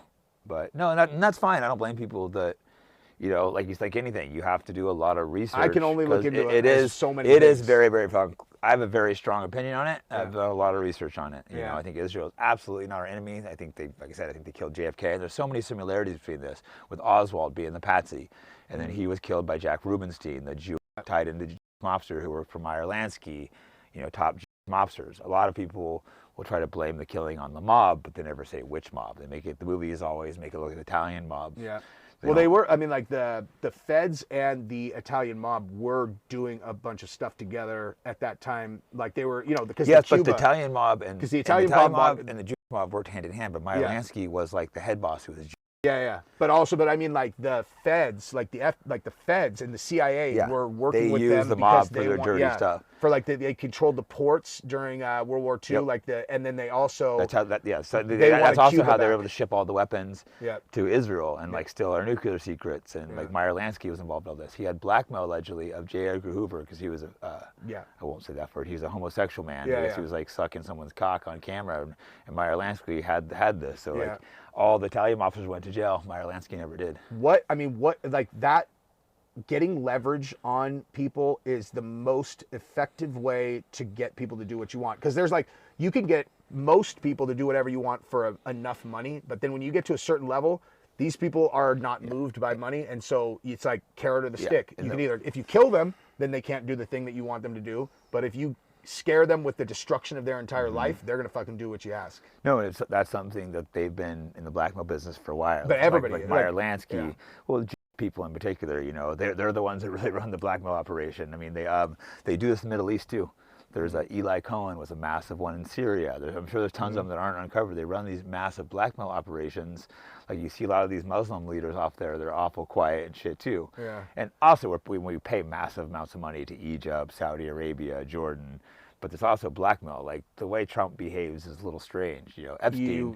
I think it's. On the Epstein thing is a couple years ago, everyone called me a conspiracy theory for saying he was an Israeli operation. I think that's pretty much agreed upon. That Trump is? No, the Epstein was an Israeli blackmail operation. No. That's like pretty basically. I was called a conspiracy years ago for that, but I think that's became pretty clear now. I don't think that's even up for debate anymore. No. Wait till you look at 9/11. We won't do that today. Yeah, but like him being a Mossad operative is pretty much. No, that's pretty. It's. He did cross things with other governments and Russia, but it was clearly working for Mossad. The head of Israel, flew to New York. I believe it was like 33 times. I thought they met. They like met once a month for like and that's years. flying in from Israel like once a month. Exactly, that's the point. If you're leader of Israel, you're flying in from Israel to go meet with this guy he was trying to hide. That shows you're pretty damn important. That's a long flight. What is it? I don't know how long it would be. 12, 15 hours. Yeah, and like I have, and this is another rabbit hole. We'll stay for another day. But I would literally, if they were like, you have to bet your life savings on Epstein killed himself, or he was murdered, or he's alive, I would instantly be like, he's alive. I think it's possible. I think he just walked right report out the door. right before that said that Epstein had walked out and left. And did you see? The guards fell asleep. You know, I think it's very possible. There's some differences in the thing. In the ear, he was either killed or got out. But Israel is very good at protecting their own. Like Jonathan Pollard, you know, the worst spy in U.S. history, caused dozens of deaths, billions of dollars. He was giving all of our information to Israel. They were selling some of it to China, Russia. Yeah, they just did a trade for him or something, right? Yeah. First they blackmailed Bill Clinton, the Monica Lewinsky thing. That was. I read about that. Yeah, Netanyahu was like, release them, but then. And the way he did it was he was like, hey, I just wanted to let you know that we captured this phone call, like as if they're like protecting him. They're like, hey, just want to, hey, but don't worry, it's in good hands. By the way, could you do this for us? Yep. You know? And then the Monica Lewinsky. So then that he couldn't pardon him, I think, because his some of the people were going to walk if he did. So he gave the story to Matt Drudge, Jewish reporter. He groomed Breitbart. You know, Breitbart came up with the idea with Netanyahu in Israel. You know, he groomed Ben Shapiro. So all these people go directly back to like Netanyahu. It's not just they're Jewish. He's they're been tied in for a long time, man. Yeah. But I just think like at that level, if people are not partaking in blackmail traps, then they're not in the same game. Like if I was at that level, I would do like that would be a massive part of my operation. It's a power game, dude. I think that's partially how they control the United States. I think it's how people. Well, the media too. I've seen you talk about the media before, but the media is pretty much like 90% Jewish owned. It's sure. And same with all the social media. You know, like Google, Facebook, Instagram, YouTube. Yeah. I think Discord, Telegram. Yeah. They just forced TikTok into the hands of a Jewish Zionist. And these aren't not just Jews. These are these hardcore Zionists. Zuckerberg seemed to have pulled back a little bit in his credit. You know, I don't know if it's an act or not, but he's pulled back a little bit on the censorship. I don't even remember. Anyway, yeah, we had a weird little flash out on our thing, so we restart the interview. I don't know what we were, but I think we mostly wrapped up the Charlie Kirk thing. Wrapped it. Was that okay, there was a weird plane that left right after the assassination. Was that the same Egyptian? Yeah, I think it's the same Egyptian. I don't know a lot about the Egyptian plane other than that, you know, people I'll invite Candace on my podcast and see if she'll accept. Yeah. She'll probably do it. She does like, well, I don't know. Actually, I don't know what her she might travel. No, not about you. I would have to travel to her. Because she's like, dude, if I was her, I would never leave the house, man. No, Speaking of people that are, you know, like have threats on their life, man. You know, like I'm sure people would love to get her. Yeah. Know? No, I mean, she definitely has people that want to kill her. She has a lot of haters. No, it's a very real... Well, she said that, you know, that there was a real threat on her life like 2 weeks ago. Did you hear about that? Yeah. And then, so... I know people kind of laughed it off, but like I said, after seeing the other... I know, I didn't either, because I've seen it sounds absurd, but like I've seen the other things she said sound absurd turn out to be true. Honestly, I didn't even think it sounded absurd. It's like, if, you know... Charlie Kirk was just killed. Exactly. How could anyone take a threat on someone like her not seriously? It's like, honestly, people are so dumb, man. It's like let's say that she had put out some story that ended up being false, which is not what anybody's even accusing her of. What they're accusing her of is like, oh, well, she takes this little fact and makes it seem like it's some big thing and makes an accusation without doing it. Like, no one's ever said that she's reported things that aren't true. But even if she had, you think that means that everything she says is not true now? She's like, I have a credible threat. I sent it to the FBI. Here's, you know, the Macrones. She seems to have a source that she believes is credible. And she said that the Macrones paid $1.5 million to have her killed. And my thing with that is, I'm like, if that's true, like, there has to be repercussions for that. Like, if they actually killed her. She also said there was some Israeli connection, I believe, to that. Oh, yeah. She did. I think she said that there was that Macrones paid, and then there was an Israeli assassin, and then a Ukrainian assassin, is what she said. So there was actually a video that came out of someone who had their face all blanked out, and they were saying that they were the whistleblower. I did a video about it. This person said that that what the instructions were that were given were for, while she was live streaming, for them to barge in on the live stream and kill her with a knife, like while everybody's like just commenting. look how they killed Charlie Kirk on TV. Public. They killed JFK public. It's like it sends an example of they want you scared and like. They said they wanted her disemboweled while. Can you imagine if that actually happened? If someone went in and murdered a woman, her with a knife brutally on a live stream? In America, we probably wouldn't react. I would be like, there need to be. Man, they killed 34 American soldiers, and the news just covered it up. Well, I interviewed a survivor of the USS Liberty. He was given a gag order, threatened with like potential death penalty if he spoke about Israel trying to kill him. That's wild. But I think in this case, this would have been the Macrons, though. Like, okay, so like, let's just say hypothetically, imagine that it was the Macrons. The president and the first lady paid. Yeah, we have to go to war with France. That's what but we probably wouldn't. That would break NATO for sure. It's like, dude, they got to die, man. Like, they have to die for that. But I bet there's an Israeli connection there too. Like the Israeli person. I mean, or maybe they're like, maybe I've just done a little too much investigating them and see almost every assassination, every fucking, and they've been caught doing false flag attacks against America, trying to blame other people. This is 100% proven. Recently, they actually bombing American assets in Egypt. They got caught recently pretending like they were CIA agents paying terrorists in Pakistan to go bomb Iran, make it look like America was doing it to try to get us to war. So they literally do all these attacks, and we're your greatest ally. We give them money. They're just a parasite. They offer us nothing. Valhalla was telling me that they are not actually an ally. Like he's like, no, but not like metaphorically. He was saying that like there's actually, because he's a Green Beret. He's like a very anyway, he's a big deal. I'm going to introduce you to him. Yeah, it's great. I'm trying to do more of these like military people, and they don't have to. Oh, dude, he'll come do your show. Need people that agree with me. I just had Brent. Fuck, what's his last name? Brent Tucker. Yeah, that's what I was telling you. He's good friends of Valhalla. Yeah, Brent was great, and he disagreed with me on Israel, but he was very open-minded. You know, I sent him some things. He actually looked up what I sent him. Yeah. So I have no problem with guys that disagree with. I really like Brent. We disagree on this issue, but he was just such a likable guy. Yeah. We might go do some filming together, talk about maybe going to Dearborn together to like the Muslim thing, because he's a lot more negative. That whole Dearborn, Michigan. Yeah, I just want to see what it really is, though. So if two of us go out there together, hold each other accountable, I'm curious what it's like there. And it's funny, I did a video about because like Jake Lang was up there, and he was like doing the Muslims, and I was like, this feels like a little bit too convenient. And then he's Jewish, right? That's what I'm saying. And so people sent me a bunch of stuff about that, and I put it out in a video. And he just emailed me. He's like, how about instead of slandering my name, you let me come on your show? He threatened to sue me if I don't come on. Oh, really? I don't know. I told him I might talk to him. He's like, it's not being fair giving you a chance. I'm like, you can't threaten to sue me, bro, to like come on my podcast. You like tweeted out he was going to sue me and a bunch of other people. And like, plus I called you Jewish. How are you suing for being Jewish when your mother's Jewish, correct? That is how it's determined. But I'm a Christian. Okay, then that is how a Jew is determined. Yeah. Yeah, I mean, but there's pictures of you, in all the rap, kissing the wall. Like, hey, maybe he's converted to Christianity, or maybe he's faking it. Is he denying that those are real? Because like I never no, said. He's not denying what it. I didn't say they were real. I said I put this video into AI and had it and analyze it, and AI said that it's real.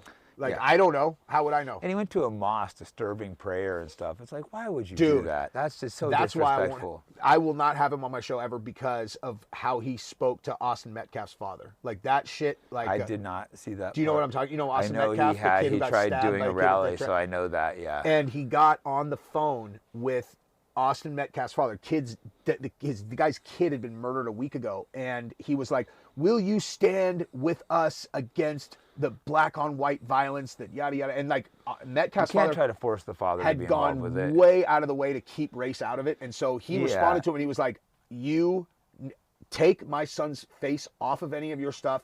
I don't want to be involved. You guys are the problem. And Jake Lang goes, your weakness is going to cause the next Austin Metcalf, sir. And I was like, no, it seems like he's trying to cause a lot of divisions. That guy, dude. And we talk about race, I want to be very clear. Even when I say Jewish people, it's clearly I'm not speaking about all Jewish people. It's a very small elite group, that are doing it, and a lot of other people unfortunately kind of follow along with the narrative of, we got to support this because we're Jewish. I guess I'm always wowed by how many people are completely disconnected from any of it. Like where they're like not online. They're not looking at any information. They have no idea. And to where like and you would bring up something, they would be like, huh? Like they would have no idea what you're talking about any of it. They're like, dude, I go to work, I come home and I play video games. And like they're just I didn't follow politics back when I was fighting, and I miss those times, you know. Yeah. Didn't know anything. Always just worried about fighting and girls. Yeah. Nothing else mattered in life. Those were just such great times. I didn't follow politics at all. I didn't own a TV for like 20 years. That's a good. In my house, it was great. This is a great segue because let's talk about fighting and all that. Just fought and hung out with friends and met beautiful girls. That was just amazing. It was your job to train, dude. Yeah, but then politics got forced on me. Yeah. Initially, at a riot in Berkeley with a Milo-Yiannopoulos guy, Antifa were attacking people, and I had to go physically fight guys, and I tried to get cops to help me, and the cops wouldn't help. Oh, you were fighting Antifa? They were beating people up all over the streets, like women and stuff, you know. And then, first I got them off. I had my girlfriend there with me, so she's mouthing off to him. I see people were deranged, so I kept telling her to leave, and she wouldn't listen to me. So I had to drag her back to the car. I saw some cops. I'm like, guys, let's go back. We got to, help these people. Yeah, and they're like, oh, we can't do that. Like, what do you mean you can't do that? We have orders from the mayor. They're like, it's Berkeley. Of course we can't fight leftists. Orders from the mayor to let the people get beat up. And that's when I started following politics a little bit. And the Trump thing was just so funny. Like, I wasn't a big supporter, but he was just funny because it made all the liberals so mad. Yeah. And then COVID, that forced me. COVID's what did to me. I just retired from fighting, and they just shut my life down, told me I couldn't work. I had nothing going on at that time in my life. They wanted me to sit around my house. And it's like, what am I going to do? I'm going to get addicted to drugs or blow my fucking brains out if I just sit around my house. Yeah. So it's like, then I got in my car and I'm going to drive around the country and go to national parks. You know what they did? They shut down the national parks.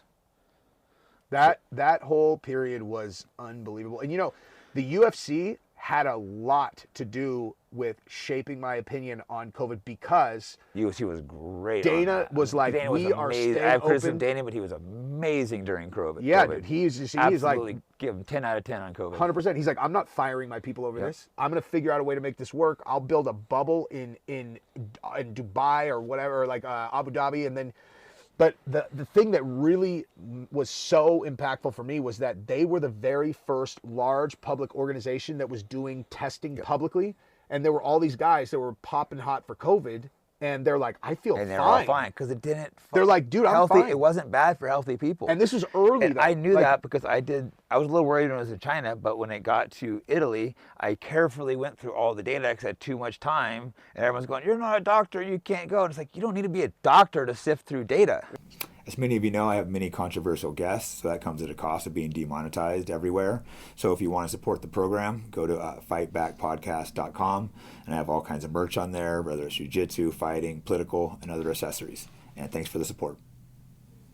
Yeah. Well, I think that, so when it first got to the United States, Anthony Smith and his and Danny and his whole team, they all got early, and it destroyed those guys. Danny was like, I thought I was going to die. The earlier strain was worse, and it did fuck up some people. The early strain, but it's also, I'm still not going to hide in my house for a year because I get sick. We're all going to die at some point. I'll roll the dice. I can't sit still. I got like ADHD where I'm just fucking constantly like on the move. Maybe too much, but that's my lifestyle. I have to constantly be doing stuff. Yeah. And then I retire from fighting, have no job, no tasks to do, and they're like, oh, you're supposed to sit at home in San Francisco. In like a $5,000 one-bedroom apartment. My girl's working from the living room, and I'm supposed to just stand there all day. Dude, what kind of man is that? It's that I've gone. What kind of fucking man am I gonna be with my girlfriend working, and I'm just standing around the house, jobless, fucking unemployed? Yeah. Like you go from a year ago, you're like a famous superstar everywhere I go. Yeah, and then just like that. I'm a jobless bum that can't leave my house. Yep. It's like, dude, I think about that all the time for fighters. Like that's why what you're doing is fucking awesome. Fighting. Most guys can't transition after, dude. It's so Some hard. guys do a really good job, but it's so rare, dude. It's our whole life, our whole identity. No, some guys crush it. They crush it, but like outside of, you're talking like guys with like you Nate. guys. That's where I'm getting him filming a lot more. I think Nate's gonna crush it. Gil Melendez, I think, is finally going to start a channel. I talked to him too. Nice. He is great at breaking things down. Yeah. For dude, for if people his get on ESPN camera, breakdowns, they just don't use them that much anymore, Yeah. I think, I guess I probably shouldn't share the reason, but yeah, the broadcasting thing is like this, I'll tell you, but they don't use them that much anymore. But he crushes them. Like Gilbert, you don't need them anymore, bro. You can do your own content. Yeah. Me, you, and Nate. Once Nick soon, hopefully, we'll get the scrap pack together, but back filming. How cool would that be? Like we'd all have our own channels, but then all constantly cross promote and cross film. That'd be so epic. Dude, that has always been my opinion. What a dream, right? 4 brothers coming on from fighting and then make it big and podcast. Like that'd be the most crazy story ever. And it's a great branding thing too, where like think about how like Rogan was the first one, and then like the people around him, all of them Theo blew Von's, up. all their success. Theo Von's crushing it too. I love Theo. That's one of the guys that's just crushing it. I love Theo, dude. Him and Tucker are like 2 guys that don't have contact that I would love in my podcast. Yeah. I'll get them eventually. I've gotten most of the people I want already. Like Shab, like, do you know Brendan? Yeah. Yeah, ask I'll Brendan. get Theo. I'll wait, get a little bigger first, you know. But Theo's, he's I'm cool. I'm gonna get everyone I want. I've met Theo. You know, just his number. I met him. He was I came up to him, didn't want to interrupt him. I'm like, hey, you know, stood there for a second, then over, and he goes, oh, gee, he knew exactly who I was. Yeah. Hugged me, friendly, like such a nice guy. We talked for 10, 15 minutes, but I didn't grab his number. Yeah, I hung out with him for a couple hours. Such a likable guy, Kid right? Rock's house. Like I was at I was with Rob O'Neill at Kid Rock's house. Yeah, because they're all in Nashville. Huh? Yeah. I think I want to get Nate. We're gonna go to Nashville and do some seminars soon, and hopefully connect with everyone. Candace, Theo, Kid Rock. I don't think Candace is there yet. I got Kid Rock's phone number, I think. Yeah, dude. If you go to Kid Rock, I gave you a number. I hope it's still on my phone. Yeah, when he's not performing, his name he's Bob. He's at that bar. Yeah, they're like, we're going to Bob's house. I didn't even know it was Kid Rock. Sorry, I'm gonna call you Kid Rock. Yeah.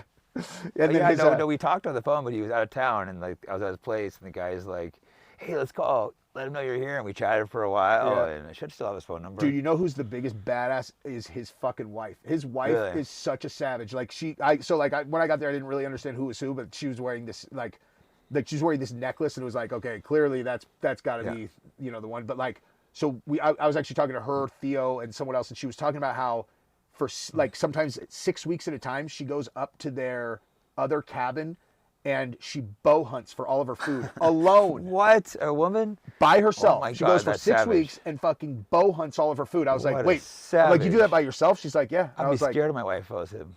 Dude, how fucking gangsters. I've never heard that. I've never heard that. I like confirmed it like multiple times because I was like, I'm like, that's the most gangster shit I've ever heard. Right. No, when I get dates to Nashville, I can let you know. It'd be a fun trip. And like I said, I don't have anything confirmed with these people, but hey, we'll probably get some shit together. I know Nate wants to head out there with me for sure. Yeah, Rob doesn't live out there. Nate's friends with Theo. Yeah. Oh, yeah. I was just waiting to get a little bigger before I asked to have him on, you know? Yeah. But yeah, like the thing with the fighters like transitioning into like the next phase of their life is I had like I relate to it so much because I was in a business, like I was entrepreneur, started a company, and it just, the long story ended up it went bad at the very end. And I had crashed. Exactly. I went from like multi-millionaire to bankrupt, like chapter 7 bankrupt. That ruins a lot of people. I've seen friends have it, and some have recovered, and some have just spiraled into depression and like. I was depressed for sure. I had 2 kids, a wife that didn't work. She's pregnant. So like when it happened, oh my gosh, you just don't feel like a man all of a sudden. It's like my life felt like it weighed 1,000 fucking pounds every day. Like I would wake up and I'd be like, dude, I should just go back to sleep. I should just go back to sleep. It's like it hurts too much to be awake. But at the same time, I just was just doing things, like trying to getting things going. You have to keep yourself moving, because so many guys will just do drugs to kill the pain or something, you know. But it's like you got to keep yourself moving and in action. Yeah, that was one. That's honestly, I was saved by the fact that I was in Utah during that year and I didn't know anyone. So how did your wife react? She's a savage, dude. She just started. I know some guys' wives turn on them and shit when they go bankrupt and like leave them and like. Oh yeah, no. She just started she started doing her business for the first time then, and now she fucking kills. That's awesome that she like didn't like. Yeah. She kept you motivated and had your back, so that's awesome. That's what I mean. Like, dude, I would kill the world for her. And like that's amazing. That's when you find stood out. By you. You know, that's the moment when you find out. When you go bankrupt, is it like, does she really love you? Yeah. You know. Well, I had no money when she married me. Like actually no money. In that case, you knew she already liked you. And then I had money, and then lost it again. So then you know already. Yeah, like it's hard if you're like already like wealthy and famous and stuff like that. Oh yeah. To meet girls, you know. Yeah. Like I said, luckily I'm good at reading people, but I could always know the ones like, this girl's just around for the fame. Yeah. Yeah. I mean, because that's super intoxicating for people. Where it's like the shortcut. You know, like for you to get famous, you had to grind your balls off, earn the fame, work. And then, but now it's yours. Where like people can just kind of like latch on to someone who's already earned it, and then they can get it. And the more famous you get, the more they latch on. And I had a 20-year career, so that was my whole identity. All I did, all I thought about, I was Jake the Fighter. And it's like, I just lost my identity. The thing, yeah, but like people still call me the fighter, so I didn't really lose my identity. But you don't realize that when you walk away. Like once you're a champion, everyone's always like your fighters. Like Chuck Liddell hasn't fought in years, it's still Chuck the fighter. You know? So I didn't realize that in my mind though that I was always going to be. But the other thing about you specifically is that you are so respected in the jiu-jitsu community, and the jiu-jitsu community is different. There's no one ever ages out of jits just because of the complexity of the martial art. That's true. To where you walk into a jiu-jitsu place and everyone's like, "That's fucking Jake Shields." No, exactly. Because it's about the knowledge.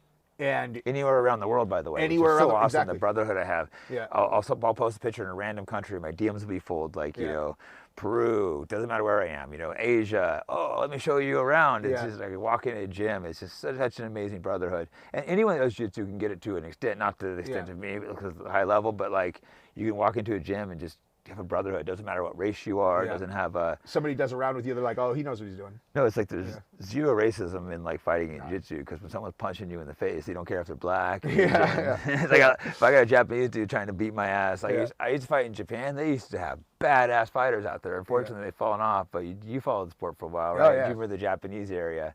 I was fighting guys like Hayato Sakurai. Unfortunately, no one remembers him, dude. I fought him. I remember him. He was #2 in the world. I was completely unknown. Flew out to Japan, first time on a plane to fight Hayato Sakurai with just me and Nick Diaz. I've never been on a plane.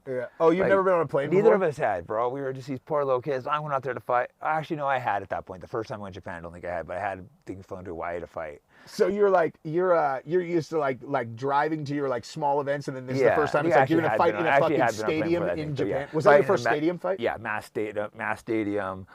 Gave me 2 weeks notice. They were bringing me in to lose. Of course. I think they had Nick Diaz was cornering me. He'd never been anywhere. Yeah, I won huge, just massive upset. It was How do I like, not remember that? Right? No, to me, everyone they remember. Did you win by submission? No, decision. Like to me, that's one of the most memorable fights. Everyone remembers like Dan Henderson, Robbie Lawler, Damian Maia. Yeah. But to me, it's like Hayato Sakurai. I went to Japan. It's like that's when it's like I believed myself for then. But to me, I think the money was a joke, like $20,000. But I was so broke. I'm like, I got money now. $20,000 is a shitload of money. I got no money now. Like, oh yeah, exactly. I was like so poor. I was like teaching a little jiu-jitsu to survive, trying to make it. And I was at a period where no one wanted to fight me because they knew I was good, but I didn't have a big name yet. Yeah. So you know, and they know you have such a the guys who are like specialists.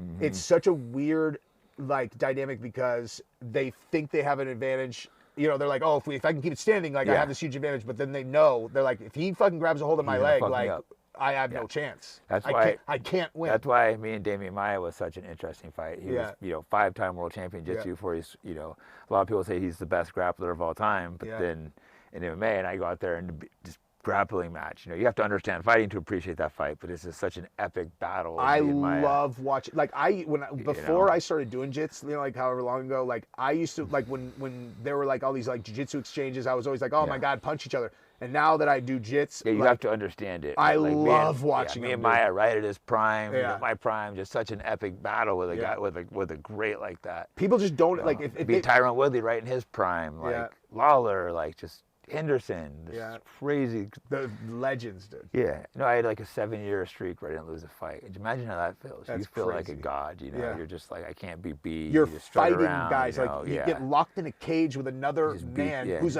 does nothing but train to fight, and you fucking win. Yeah, I think it was like a 5-streak period where I didn't get punched.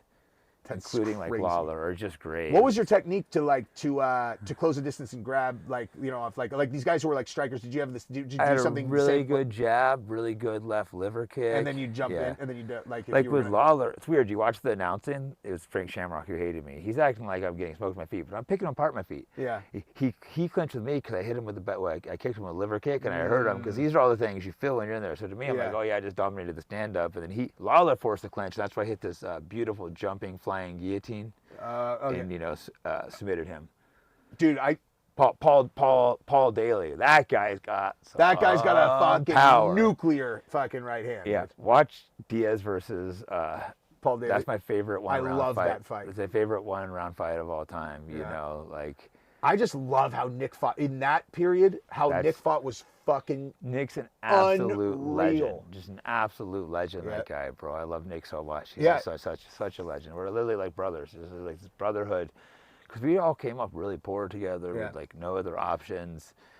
and we all stood together the whole time. And there was different times where one of us would be famous and the other ones wouldn't, and we were all truly happy Everybody for knew each you other. guys And were... other gyms aren't like that. Someone's getting the fame and everyone's jealous. We were so happy when someone else is getting the fame. Yeah. Like Nate's turned into he's turned into like a mainstream celebrity now, and I'm so happy for him. It's not like, oh, why is Nate more famous than me? It's like, it's fucking awesome that my fucking little brother, because it's like, me and Nick were like the generals, and it was like him and Gilbert were like our little brothers. Yeah. It's like, I know it sounds kind of weird, but it's just because how it was. Like we were like the fucking... You guys were seniors in high school. They were like freshmen or sophomores. Yeah, they were like 3 or 4 years younger than us, but at the time, you know, we were so young. Nate was 16, and I was like 20, and I was like 21, so that's like a big age difference at the time. I know those guys started fighting like pro so early too. And you, how old were you your first pro fight? Maybe like 21 or 22. Fucking crazy young. Dude. You know, me and Nick. But like Nate was what 18? I'm sorry, Nick was. We made him fight 18? at 16. I don't know if there were sanctioned fights. I've seen a video of him fighting at 16. And he choked the guy. We were so hard on Nate. I was thinking back one day, I'm like, bro, if he wouldn't have been successful, I feel like we abused him. But like, Nate was more scared of me and Nick than anything else. So whatever we told him to do, he just shut up and listened. Yeah. Because he's like, I was way more scared of my brother and you than like you tell me to get in cage. So he'd be like 16, we make him, some guy comes in and you make him just fighting grown men in the cages and shit. Dude, that's so crazy you say that, because like, so I train under Shunji and awesome, and super legit. Yeah, Shunji and Victor. Like Victor Hugo gave me my blue belt, and then I moved to Shunji's gym just because it's closer to my house, and I've been there for like, I don't know, like 3 years or something. Phenomenal options. Yeah, there's unfortunately some instructors aren't that great, but it's a big difference when you have an elite instructor. Dude, that's one thing that I don't like, people don't realize is like jiu-jitsu is one of the only sports where you can just choose to train with one of the absolute greatest of all time if they just do a little bit of research and know and people who they're will signing train up with you. Real quick, we should talk about, you heard about the Moneyberg controversy, I'm sure, right? Oh yeah, this guy Derek Moneyberg, right? Dude, I want to fight him. Like, dude, he can prove it. I'm a purple belt, dude. He can come get it. I think you're gonna regret that. Dude, I'll take if he. Listen, it's just funny. All the guys calling him out, he's gonna fuck someone up. Right? He's bigger, this way. So like, if he beats me, like I'll just be like, dude, he's fucking good. And anybody at my gym, he hired 20 like world champions. Yeah. No, I know. Come and train him, and we do like 4 or 5 hours private a day. So imagine if you're getting that much one-on-one attention, and he's paying really well, so you're gonna really try to get the guy good because he's like treating you really well too. He's extremely respectful. He's never disrespectful to anyone. Like I've never seen him be disrespectful. He has Gordon Ryan out of his place all the time. He used to have Mikey Musumeci, which Mikey Musumeci was praising how great he was, but then he started getting attacked for it, and then he and they got him drunk. It's fucked up. I feel bad for Mikey because I like Mikey because he was fighting hard on Derek's side, being like, no, this guy's so fucking good, and then he just got pressured into. So this is I'll tell you exactly what my thought, like, I mean, I've never, dude, I don't know how good he is. I've trained with a lot of guys that are calling him out. I know for a fact Derek will destroy the guys calling him out. Really? I've never trained with you. Listen, dude, no. Like, so I can't say, but I've just seen Derek. If you don't, he's also a big fucking guy. I know, he looks huge. What is he, like 240? Nah, 260, 270. Yeah, he looks huge. Strong as fuck. Yeah. Like, I don't know, squat like 1,000 pounds or something. Like, like, if you go to the Dragon's Lair, which is the bodybuilding limb, and he's put more weight up than almost anyone there, and that's all the power. Yeah, he looks like, he looks big and strong. Let me tell you, okay, but I'm trying to get him to fight because I think some people are going to be in for a fucking shot. Dude, I'll take that. I'll take it. Because here's the thing, I don't like if I lose, like I don't care. Like I'm not going to go into a fight with a dude I've never seen live and be all, I'm going to fuck this guy up. I would just, I'll be the fucking guinea pig. Yeah, like I'm I think that's some of these guys talking about shit. If he takes one of the, like he's trying to get a match with Sean Strickland, but Sean Strickland keeps declining it. So. Wait, he wants to fight Sean Strickland. Oh shit! I'll let Sean take it. Like, Sean, because obviously he's a pick Sean over you, because Sean is if you get the choice. Because he wants the. Fake. He also offered to train in private. They were both out at the camp with. Doesn't he want to win though? Like it's like he's got a better chance against fucking me than he does against Sean probably. But I think he's got, Sean's a name. Yeah. Because if he goes against what do you think? People could be like, oh well, Derek paid him or something. That's true.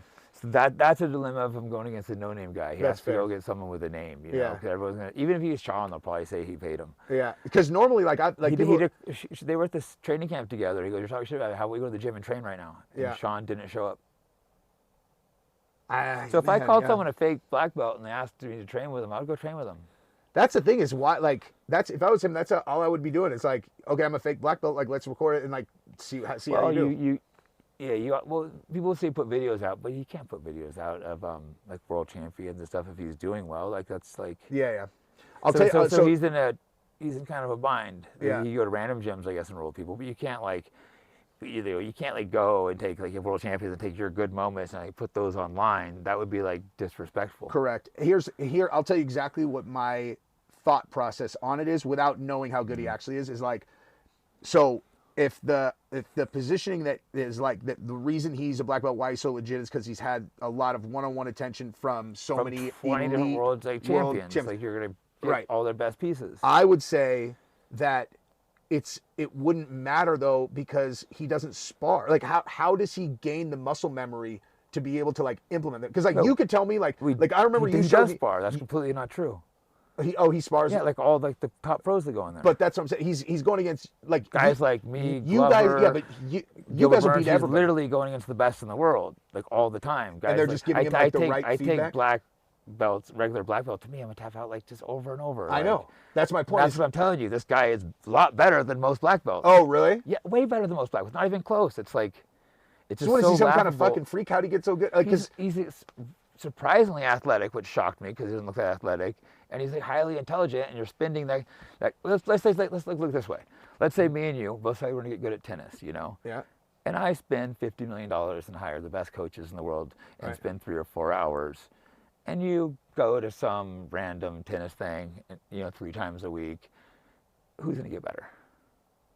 Yeah, no, I agree. But what about people who like train 6 days a week for like 7 years under one guy who's like the best ever, and they do that's all they do. That's fair, but I think people don't realize the one-on-one attention to how much that helps, and you can get a little one-on-one attention to those, but when you're like actually having someone do a move to you, and then you're like, it doesn't feel quite right. That's it. I mean, that's the only way to learn. And you're troubleshooting, trying to master the loop. And he's done this with a lot of different people, so you're like getting like hours of troubleshooting. Regular people don't get that. But okay, that's fair. Here's my pushback. Like if I had a tennis coach and he was just perfecting the best tennis coach in the world, and you're randomly at some gym, I have a feeling I'm going to smoke you, even if you play for 10 years randomly and I play for 4. I'm in no position to push back on your ability to analyze people's fucking jiu-jitsu at all. That's why, and I'm not. I wouldn't. Compared to regular black belts I train with, he smashes these guys.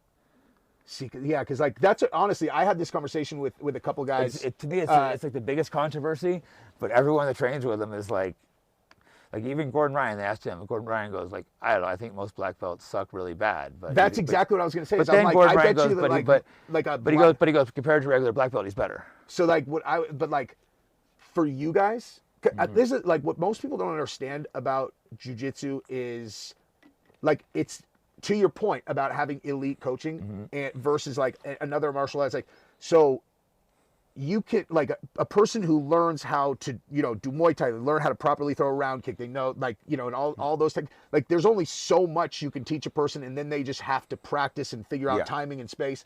With jiu-jitsu, it is literally an algorithm of a million options, and people have to build their own game with all of these pieces and put it all together. And so like, if a person is significantly better than another person in jiu-jitsu, they're going to win every single time, like every time, unless this one person. The majority of people at the gym have never tapped me. It's I've trained years. There's not very many people that have tapped me. There's guys I've trained with multiple years have not one time tapped me. Dude, I like that is the norm. It's rare. If someone has tapped me, it's like wow. Yeah. Like this one guy, this kid. Jordan Worth tapped me a couple times, and he's like smaller than me, and I wreck him, but he just has these crazy submissions that I've a couple times I get a little lazy or something. And You've just never. He put me in a fucking that retarded choke where your arm goes around from side mount, and I just didn't respect it.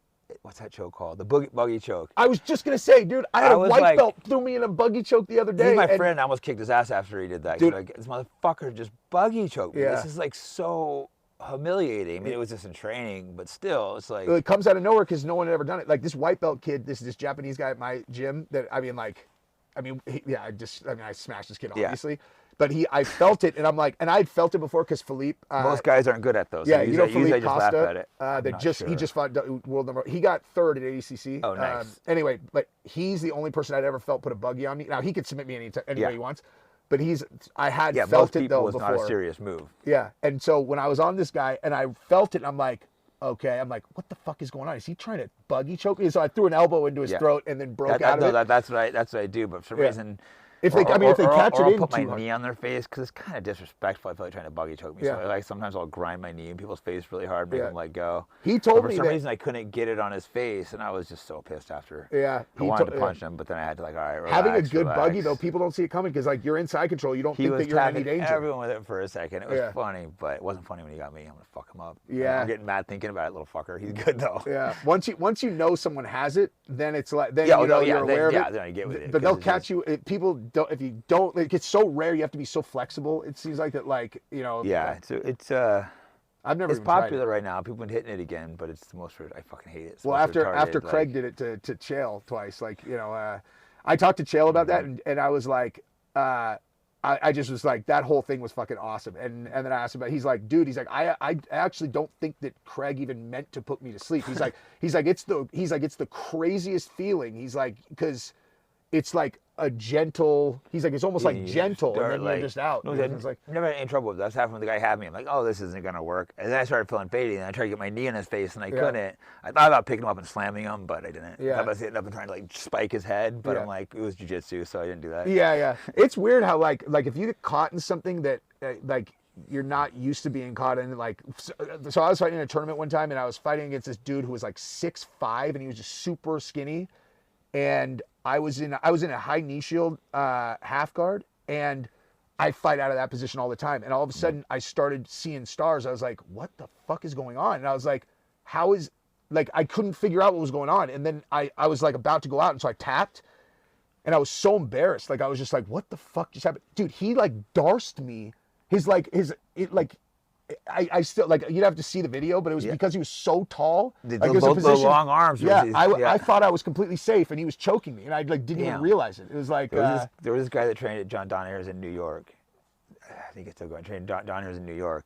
He had the nastiest fucking Darce show. His regular game was like pretty good everywhere, but he had like slept everyone with it at least like once in training in the Darce. Dude, I have trouble doing it because my shoulders are so stiff. Lately, I started doing my Darce differently. Yeah. I was with the Rotolo brothers in Hawaii and asked them a couple questions. I made some changes, bro, and I've been fucking Darcing everyone now. Yeah. I'm going like shallower with it because I don't have real long arms. Yeah, I mean. So I'm choking right here. You try to put it deeper, and I'm going shallow now. Yeah. And like, wish we had match I show you after. It's sick, bro. I've been just like. Dude, you showed me something with the arm triangle last time. Like, remember when I was at Caesars because Hodger was supposed to do that seminar at Caesars, and then you guys were there, and then you were showing a detail on your arm triangle, and I started doing that, and like, I choked the dude with it on in a tournament, and it was the guy after afterwards, because that's the first time I had gone full throttle with it, and afterwards like he insta tapped. Dude, and when then you do it right, most people would do it slightly wrong. I think my arm triangle is like elite. I would say one of the best in the world. Yeah. Oh, dude, I can't imagine. Like when you go 100% on that thing, I bet people just. I mean, it's nasty. Yeah. So it's like that's one of the like guard passing. But John Donahue one time goes to me, "You had the best guard passing in MMA history," and I was like, "Huh?" And I thought about it, and I'm like, "Oh shit!" And first, no one respects guard passing, but I thought about it, and I'm like, "Yeah, I guess he's right." Yeah. Well, he respects guard passing for sure. Yeah. Yeah. But that was such a compliment from John Donahue. He didn't really give very many compliments, but he just kind of randomly just dropped out and we're sitting there, and it's just like. I love guys like that who keep the compliments like real tight to the vest. Because like very often. Exactly. Yeah. So when you get them, you really appreciate them. Yeah. My buddy Steve, he's like. He's actually the person who got me to start training. He's actually the guy I was texting you about who's in Stockton right now, and he's a multi-time. Does he train with the Diaz brothers or anything out there in Stockton, or? Well, that's what I was texting. He yesterday was looking for somewhere to train, and I was. Shit. But he. With Nate, they're out there right now. Yeah, he's Victor Hugo's business partner. He's Victor and Shunji's business partner. He's a black. Yeah, he's an incredible black belt. Like I've never even passed. Yeah, there's such a range in black belts to understand. It's like when you get the elite black belts, a regular black belt is like they would come in, There's as big of a difference between a whatever black belt and an elite black belt as there is a black belt and a white belt. Yeah, like right now I'm not training as hard, but like the people I'm training all the time, it gets hard to even tell because you're just tapping people so easily. It's like hard to tell. That's my pushback on Moneyberg, dude. But that's the thing. That's my pushback on Moneyberg. Easy is the point. Like, it's because he's huge. I know he's big, that's fair, but like he's giving people trouble. Trust me. Yeah, that's what I was saying. I've seen him tap out some good people. I was saying like I'm not sure. You can't like drop names of people he tapped. The problem. You see what I'm saying? That'd be disrespectful. But I've seen him tap out some people people would be shocked. Yeah, I believe it, dude. I'll leave it at that. But yeah, like again, I was like, I don't think that Jake and Gordon can maybe tell how good a person is because they're so much better than everybody. But well, that's the point though. If someone starts giving you even a little bit of trouble, you're like, that's fair. Shit, this guy must be good because the regular black belt doesn't give me any trouble. Yeah. Regular black belt just walk through their guard, turn here, tap you with this, tap you with that. And to push back, like if anybody wanted to, he's 260, like that doesn't matter. It does help though. It does help. It helps, but like regular it's not heavyweights I'm all. It does certainly help. But being 260 is not enough to overcome your jiu-jitsu by a long shot. So no, his weight certainly helps because he is strong as shit. But does he use it well? Like he uses it well from the top. Like he's good at weight distribution, passing, crushing, keeping weight on people. Yeah. Dude, Victor, if he competes, he's going to fuck some people up. I would like him to go do Masters. Yeah, I think he's 46 too.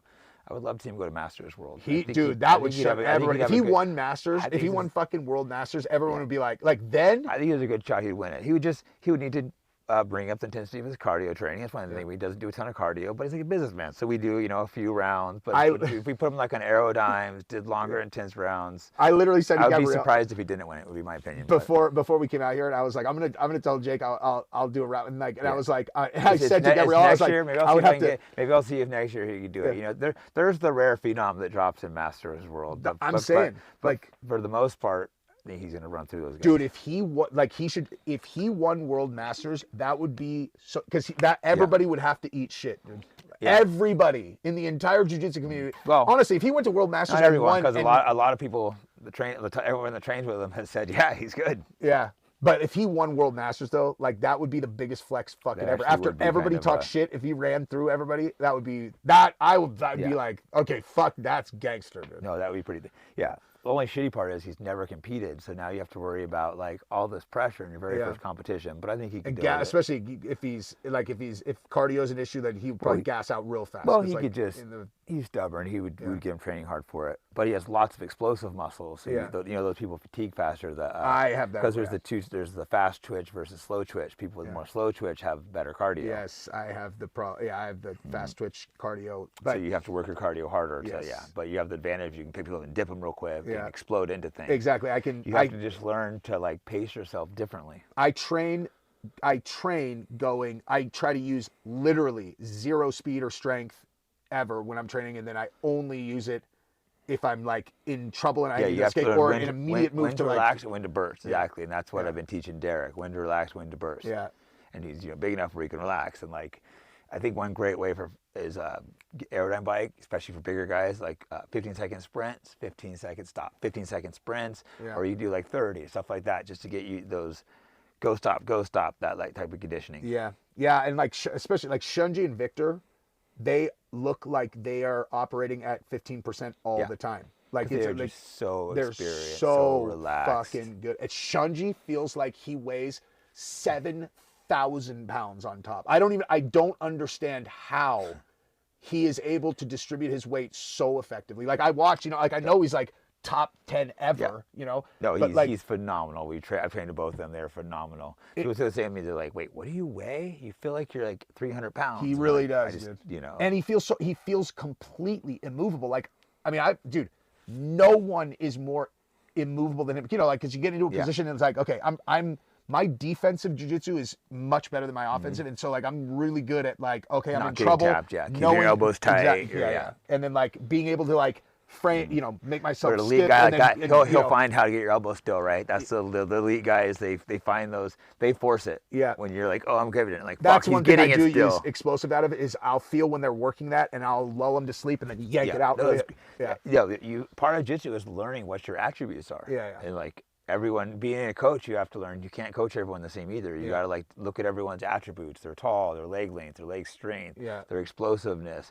So you look at someone's ability, and some people are better athletes, period. That's just the truth of the matter. But there's advantages to different things too. There's an advantage to fast twitch muscle. There's an advantage to slow twitch muscle. There's a huge advantage to having no neck. They just come in your face and they don't fatigue and keep that same pace. Yeah. That's why they'll give you the Stockton slap to make you piss to go trade because they know you're gonna fucking gas quicker. They'll pretend they're they're gonna collar tie you, but they'll just hit you and inside. that's why they're talking shit and stuff, trying to get people to engage. Yeah. Because guys need to like rest with them, rest. They're trying to force it into a no rest situation. Yeah, for sure, dude. So actually, the reason I was bringing up Shunji earlier was it was about what you said about Nate, how you guys put him through so much, and you created, you created a diamond. So I had never met everybody. Like Salo, obviously, is he's a big fucking deal in our world. He's a very harsh coach in a good way. Yeah. So I just met him for the first time. He came out on the last week of November, and we did a seminar, and he was there with Shunji and everybody. And like in my world,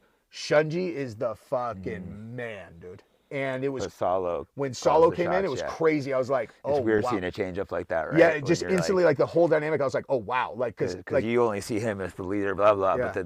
But he has the respect. He's 10 years younger than Salo. Yeah, so to him, that's like he would never disrespect his brother in any way. So it's the orders, and that's how it came up through the gyms, and that's how it should be. And unless the guy abuses or disrespects it, totally. There's the order system. When he's there, he's running the show. Yeah. I went and trained a week with him and Diego Sanchez. He worked the fuck out of us. Salo.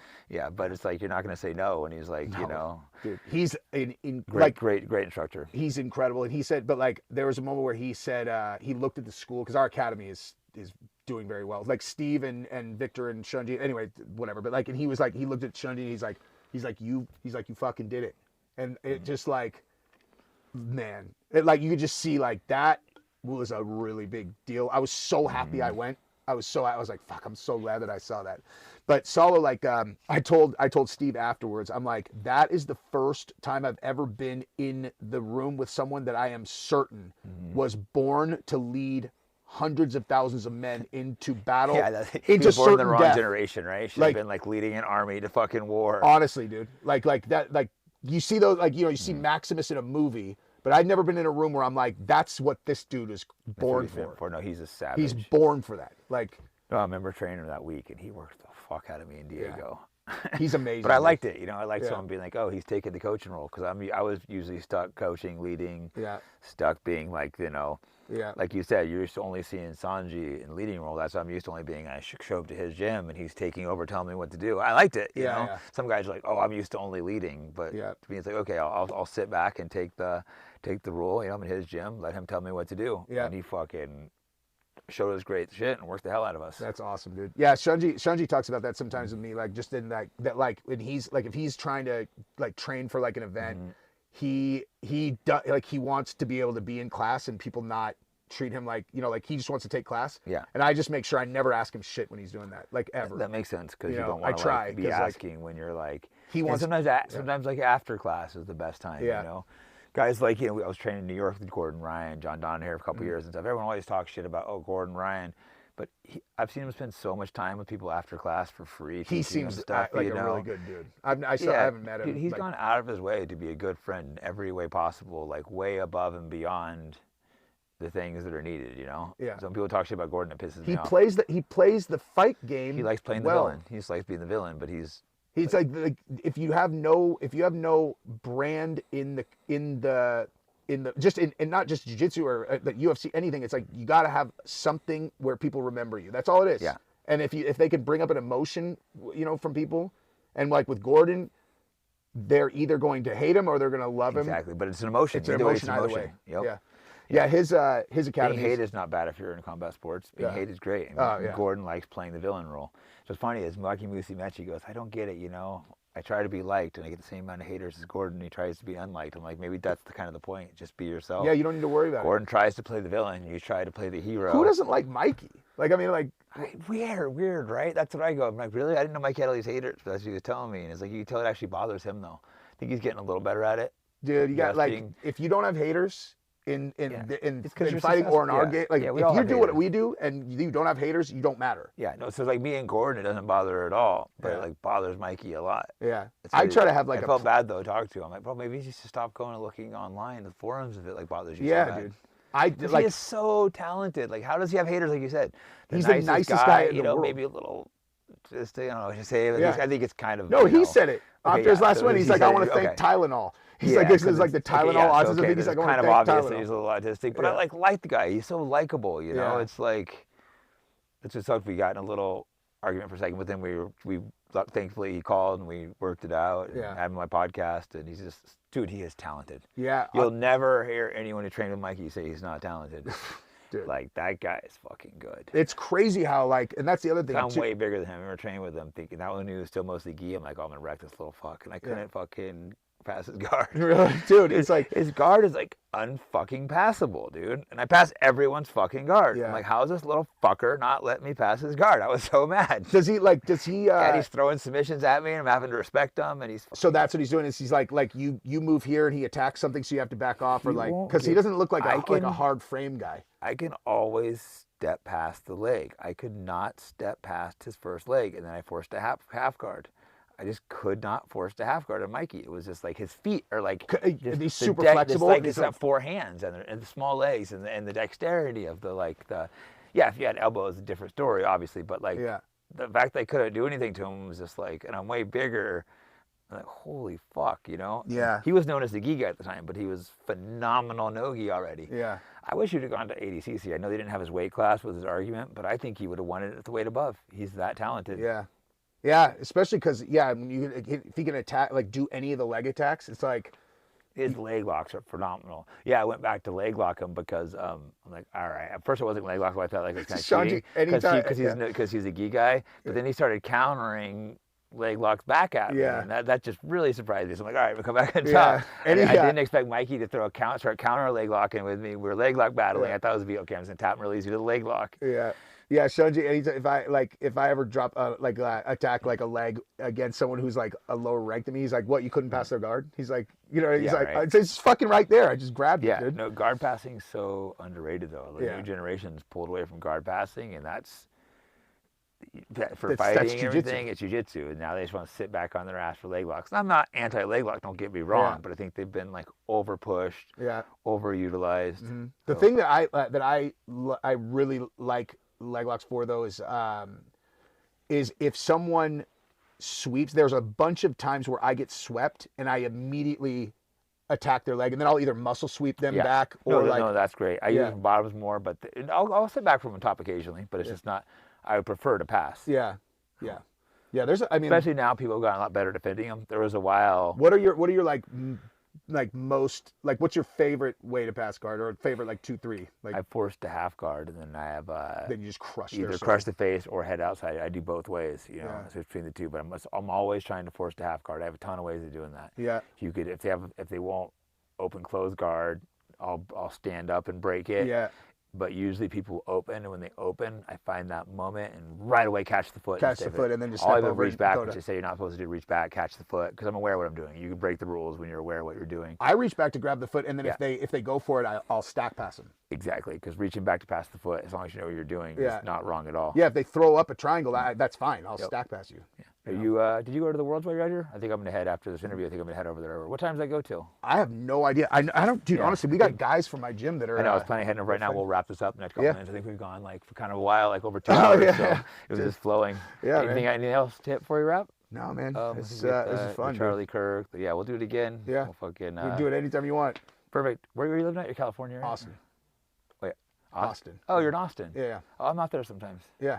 I know. We talked about it because I was like, come train with us. You said you train with Gordon then when you're out there, right? Yeah, I think I might go. That's right, because Austin's the jiu-jitsu capital of the world now. 100%. Hands down, not even close. Yeah. You speak Rio. San Diego's really good too, but I think Austin is the capital. Dude, the best thing is when they have the Who's Number Ones out there, we just did one, and so it's the Who's Number One is the best people in the world, and it's just local. You know what I mean? It's dude, it's crazy. Dude, Danaher has this new girl.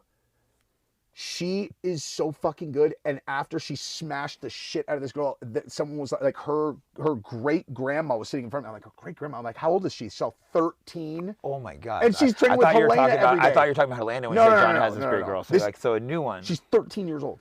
It's and I mean, she's not just big. She destroyed this girl with smashing technical top pressure. And I was like, what? She's think about in 10 years, she's going to be 23. Well, John is such a great trainer that his team fell apart, and look how fast he rebuilt it. Yep. Because the B team split, the majority of the guys went with B team. Yep. And then he's rebuilt an amazing team just like that. That was insane. Yeah. I knew he'd rebuild a team, but the speed he built it with, like Giancarlo, winning ADCC, like Luke. Marigali. Yeah. And then, Helena, Lucas Griffith. I mean, obviously, people would move there that were already good, but then he'd make them great. Oh, yeah. Like the Giancarlo was good, but then he got great. Marigali, first time I trained with him, no gi, he wasn't fucking good. I trained with him, like, the difference was I think he was so gi reliant. He's one of those guys. Then I'm like, oh, yeah, this guy's all right. But then he goes and wins the ADCC, and and then I went and trained with him again, and go, oh, this is just his speed of how good he got great with the no gi. I guess it kind of makes sense because he was amazing at gi, so it kind of makes sense, but it kind of doesn't too, because like the first time training with him, he was like a little lost ski-less. So like you could just tell, but he's so fast. Yeah, he's got that same thing as Gordon, where people love to hate him, and like when he he got injured at ADCC, and everybody was like, yeah. I was like, I mean, that's fucked up. It is super fucked up, dude. Cheering for people's injuries, but I haven't seen him fight since then. Actually, has he? Has he come back yet? I don't know. I don't think he has, man. But he's extremely talented. But Lucas Griffith too. Luke, that guy is good. So when he was gonna fight Victor, so did he just have a huge win? And he beat Victor at who's number one. But it was like that fight was bananas, because like I heard beforehand that Lucas had dropped from 260 down to like 230 or 225. Damn. And I was like, against Victor? And I thought that was insane. And there's like, and I saw Danaher say something about it, that he was going to make cardio into a weapon. Victor had him mounted for the entire, like, first, like, forever of the fight. And then, but then eventually, and it was so crazy because, like, Gordon, it was so quiet. And so Gordon was able to kind of coach him through exactly how to escape after, Victor had trapped him forever. But then once they escaped and they stood back up, I looked, I'm like, oh, fuck, Victor's tired. Yeah. And then, Lucas ended up mounting Victor. And like, great cardio. That's tough with I go train. Well, right now I'm in terrible shape, but if you're not in great shape and you train with those guys, it sucks. Like Gordon, he never gets tired. I know. I mean, Gordon's on a different level now, but there was one point, when we were competitive, when he was like getting better, but he was just fucking. John doesn't set a round timer, so sometimes it just keeps going. Or there'd be a day I was doing good with Gordon, like, oh, I'm doing good. Then you start getting fatigued. He knows how to use his energy so efficiently that people just wear down. He's just on another level. It was like when we were training at John here, all the best people in the world, the Craig Jones, me, the what's the other one, the other really big guy, the heavyweight. They had some matches with Gordon. Nicky Rod. Nicky Rod, yeah. Like all the greats in there, and then Gordon's like a level above everyone. It's like a Michael Jordan, like truly. He's like inspirational. Just seeing true greatness every day at the gym. Just seeing Gordon consistently better than everyone that are the best. Yeah, and that like I heard Danaher say he doesn't hurt people and stuff either. Sorry to cut you off. No. I was just I heard Danaher say that Gordon has the best memory of anyone he's ever. And so, like, if you take this, like, weird mix of Goodwill Hunting memory, athleticism, and competitive spirit, and he loves jiu-jitsu, it's like, if you know jiu-jitsu, then you understand. You're like, that's why he's like... Oh, he just remembers. He doesn't make any mistakes. Yeah. It's almost impossible, and he could download stuff so quick. Like, there's early on, I mean, he told the story, so it's fine to say it. He trained with me. I passed the guard like 30 times. And he said he was just utterly humiliated. So, he talked to John, worked out some things. I trained him a couple weeks later. He passed my guard with my own fucking pass. I was so pissed. That's awesome, though. It was awesome, though. It's awesome, though, how quickly he downloaded exactly what I was doing. And Gordon invented his own passing system, but he keeps that pass. He drops the exact pass sometimes still. That is big. That is one of the main elements that he has in his passing game still. Dude, I bet you also some of it is just like trusting the technique, where if someone's like, okay, once you get to here, you drop to your left hip and then sliding over. It's like, sometimes if you, like for me, if I haven't done it a bunch, then I'm like, okay, and I'm kind of like, is this going to work? But if you actually commit to it, it's like the technique is the technique for a reason. Yeah, you have to believe in him, Yeah, and so Gordon but sometimes they're different body types. But no, Gordon felt it. He's humiliated. Like, oh, I'm going to master the pass. And a couple weeks later, he just passed my guard, my own pass. That's awesome, dude. Fuck you, Gordon. But I love Gordon. He's been nothing but, like I said, just such a great person. He seems so, like, in his instructionals when he's interacting with everybody, he's just like, seems super fucking nice and just like... Yeah, that's why it's weird that he gets so much hate. Well, I guess he purposely, you're right. Yeah. Well, fuck anyway, let's go Nogi Worlds, dude. Yeah, after that, I'm going to go hit that.